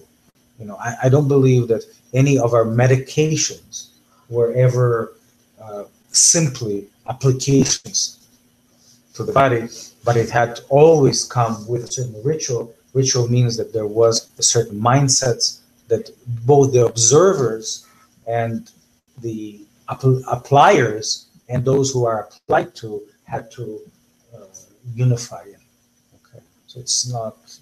Then you receive long-term higher growth. Yeah. Well, the thing is that I think the person that you are seeking the advice, and if he or she has the respect from you and saying, well, if you take this tea or you take this, a combination of herbs is going to help you. So it's setting up already the expectation. Oh, look. When you have placebo, some people, because it's going to help you, but there is no value, but you still believe the person who is recommending to you. Yeah, it's another topic, another story. Placebo, placebo cannot give you growth. Placebo can numb your symptoms, right? But it cannot give you growth. Placebo does not give growth because growth has to be real, true, and involve your truth, your mind, and your intentions, right intentions. So it's a mechanism that cannot be cheated. You can't cheat yourself to success, right? Not in inner system. Okay, but what is important here from this conversation is this: that a lot of ancient traditions today are accepted and learned from the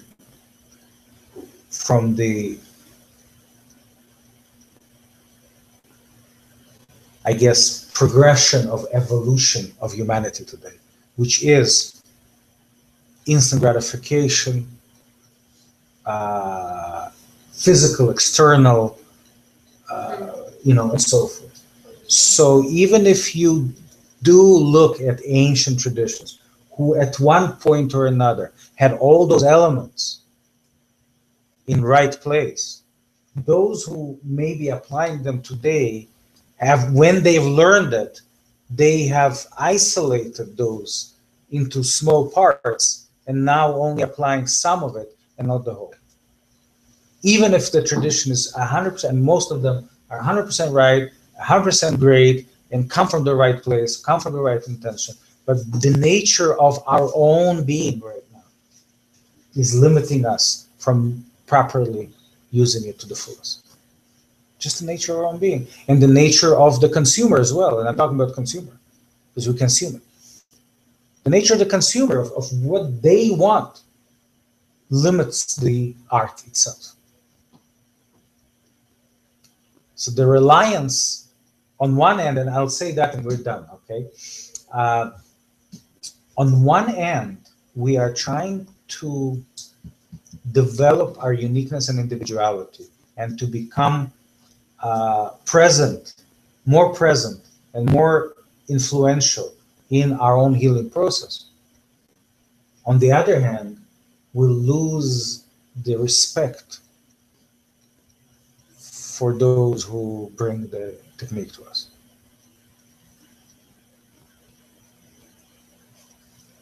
There's that. You said It's a tough one, yeah. the Yeah. use of like essential oil or some kind of specific smoke that used in the religion, that is not. Now applied externally Yeah. with the limited perspective and understanding from the instant gratification. Like something, some essential oil is that, it can boost your immune system, or, make you alert, or, boost your energy, and in the temple, there are always the smoke. But in the temple, there was God. So And now the incense don't have God. That's the variable. And God, we're going to talk about it one day, what it means to me in the context of what we're doing. But there was something bigger than us in the old days. That was something bigger than you, that you have had respect for. However you understood it, but it was bigger than you. Right? Right now, we've put incense to be the God. That's the problem. So It became the God. Like, people put a lot of content into the God, right? It's kind of religion, but it's kind of controlling. It takes a long, long time for us to have this discussion because it's not simple. It's not simple. All I'm saying is this: that anyway we understand God and higher power and higher nature, there's one constant in it, that it is bigger than us. We have to humble ourselves in front of it.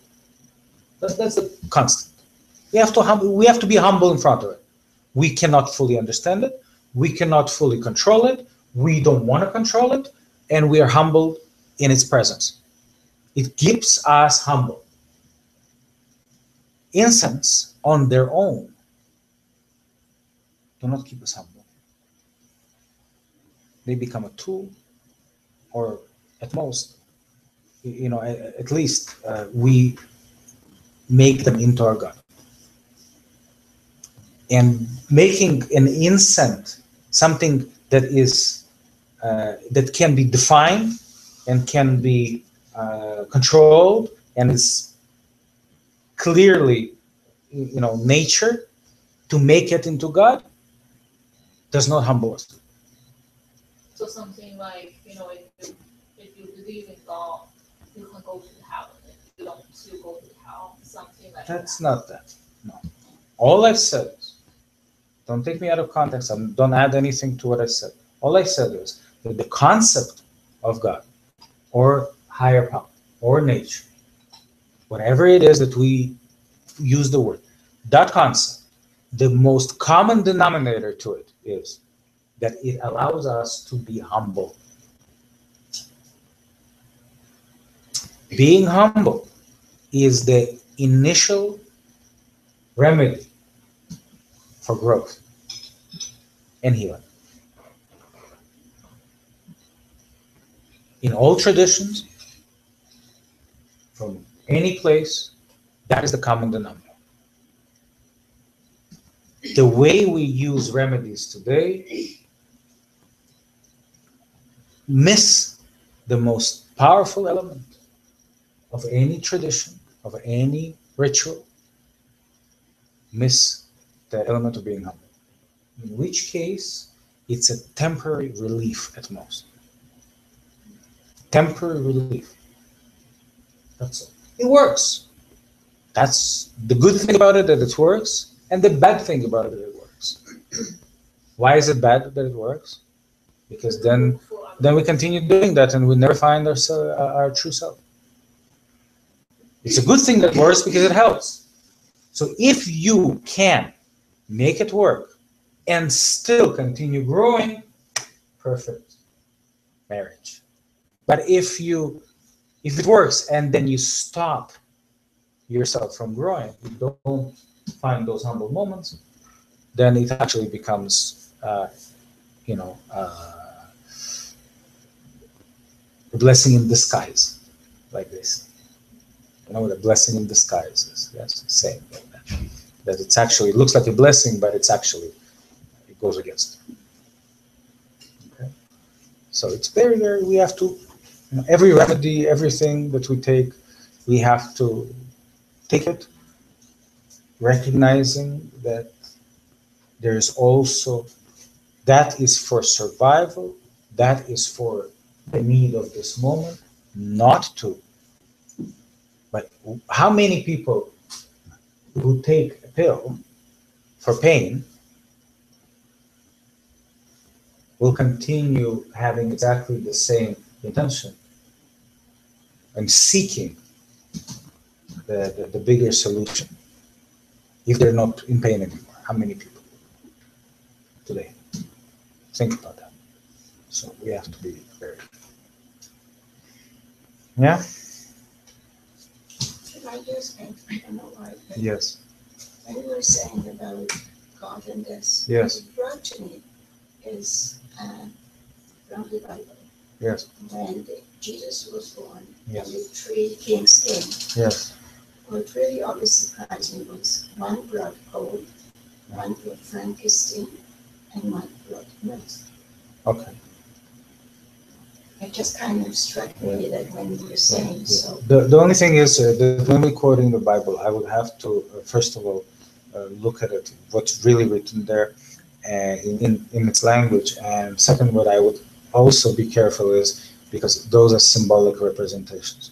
It's all symbolism, right? No, to me, it just, when we're saying, it just kind of struck me, that kind of picture that I learned when I'm studying in the Bible. It's just kind of, Yes, yes, absolutely, you're right. That kind of why there was gold, frankincense, and myrrh.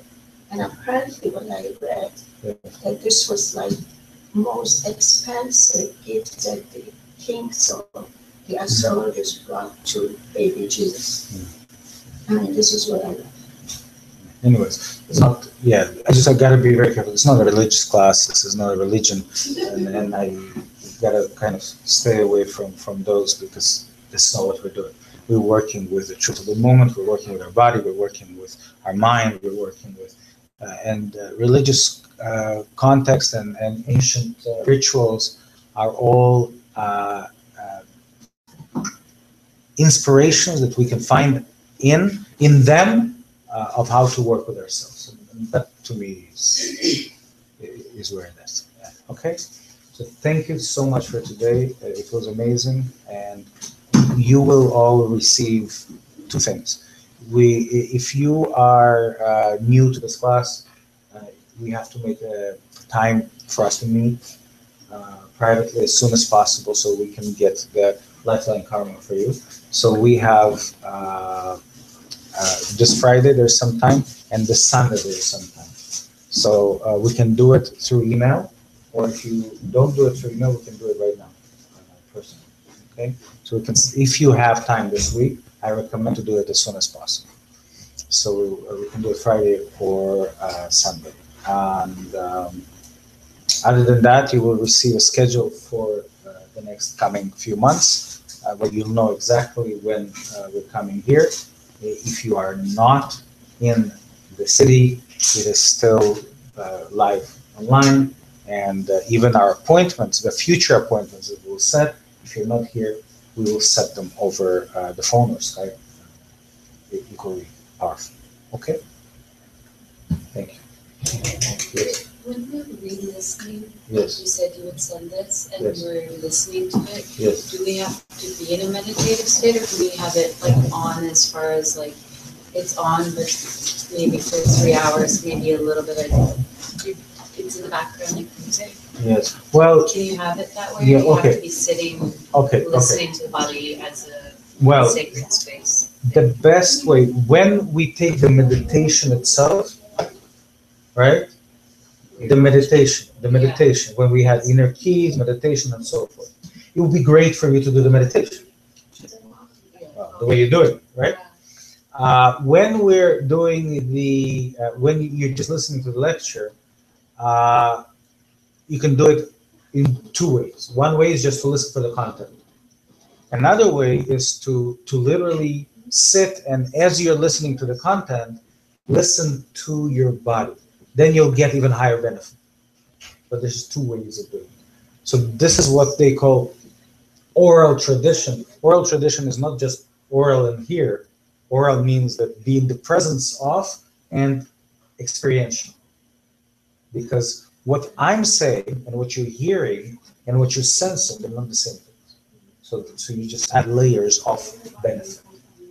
So yes, you could just listen to the content, the lecture. If you have a chance to embody it, it will give you even greater benefit, like you've done today. Okay. Thank you at home so much. And sorry for not involving you too much today at home, but we will definitely do it more next time around. Eric, do you have a couple of minutes? I'm sorry? Do you have a couple of minutes? Well, I'm here. You can ask me if you have Yeah. a question. Yeah. So I'm going to be the interpreter on Saturday. Is there any like special word or something that I need to know beforehand? No, you've been with me enough time that I use simple words. I'm not going to use any complicated words. Cool. And if there's a word that I will feel that it will be the meaning could be misunderstood, I will clarify it. Yeah. So it will be just like here, I'm doing that all the time. I'm saying, okay, I use words very carefully. So when I do use a word that I know that there is a double, triple meaning, like the word God, or like, I'm very, very careful not to be misunderstood, not to be taken out of context. Yeah. And another thing is, how do you want The room set up? the room set up? Well, Do you like what are sit we? here? I didn't read the article. So the article, it was, what kind of promises were there? What did we promise there? I said, from 7 to 9, and then you will give 10 people diagnosis. So I'm gonna give 10 people diagnosis. Okay. Don't forget to read that. Okay. So that's important for me to know. So we're gonna do a diagnosis first, right? Yeah, and just like First or after? First I or think after? the first day is How long diagnosis, and how long after does it take It for depends. each person? It takes me about a minute to diagnose. But you need to talk. And then explain to them. Well, depends how deep I'm gonna explain. It depends if they understand English or not. I think after If they the understand English. presentation, you first you give them the diagnosis. Then I'll explain after. Yeah. So I'll diagnose first, and then I'll explain after. And then presentation. And then I'll explain. I think that is otherwise the people will wait. Yes. No, yeah, we don't want to. Many people want diagnosis, and I said I only accept the first First time 10 people. to register. Yeah. First time to register. Okay. You already have that? Yes. 有啊，我觉得我这还有呢。 English. Okay, yeah. So the next thing is, if we're gonna do a physical, if we're gonna do, give me 1 second, just 1 second.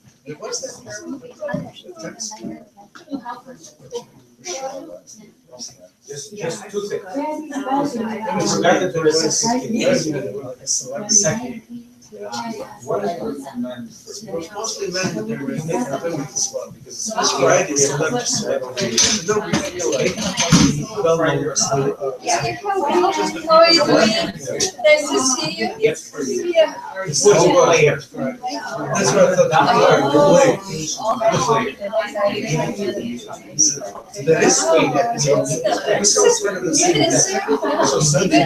There is Which day?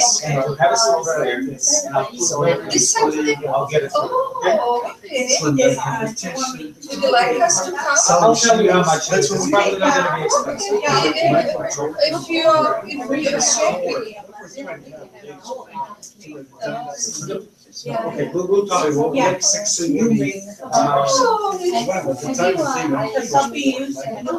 So, yeah, so the store, they You use literally directions now. You see, like, you're probably missing in your own world. Either Friday or Saturday. So you visited the stores, a little bit on the store. Yeah, Here, 3 o'clock, actually just during the day. some Chinese, This happened to me, right? And something I did. Got together 3 o'clock, okay? Don't forget, don't be shy. you have a website. Then I can Yes. look It's it up. summer short. To make appointments Yes. Friday. Yes. What time can you come? Whenever it's- Okay, so how about Sunday at I guess that kind of crowd. at 5? 5 o'clock. 5 Here? o'clock. The room across. Any group of people that are crazy, that kind of attracted to me, to absorb like what is it about? And they let me ask him. A couple of celebrities. Beautiful picture. And the guys filmed it. He was in the news saying that Oscar so white, things like that. He was the first one I would bring that as an issue. He's a big guy. He's a film. He does like Michael Jackson movies. So, like journalism, like you like cartography? Oh, really? Oh, It was part of it. very nice. Yeah. Oh. Just getting the flavor.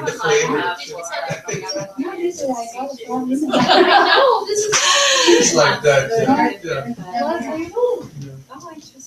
This is beautiful. Look at you. I look the same, right? Almost the same. I think you look the same as 20 years ago. I see your picture is always the same. Yeah, because you see, when you do meditations inside out, you never How long change. does the meeting? Which Like part 5 of years, it? 6 years?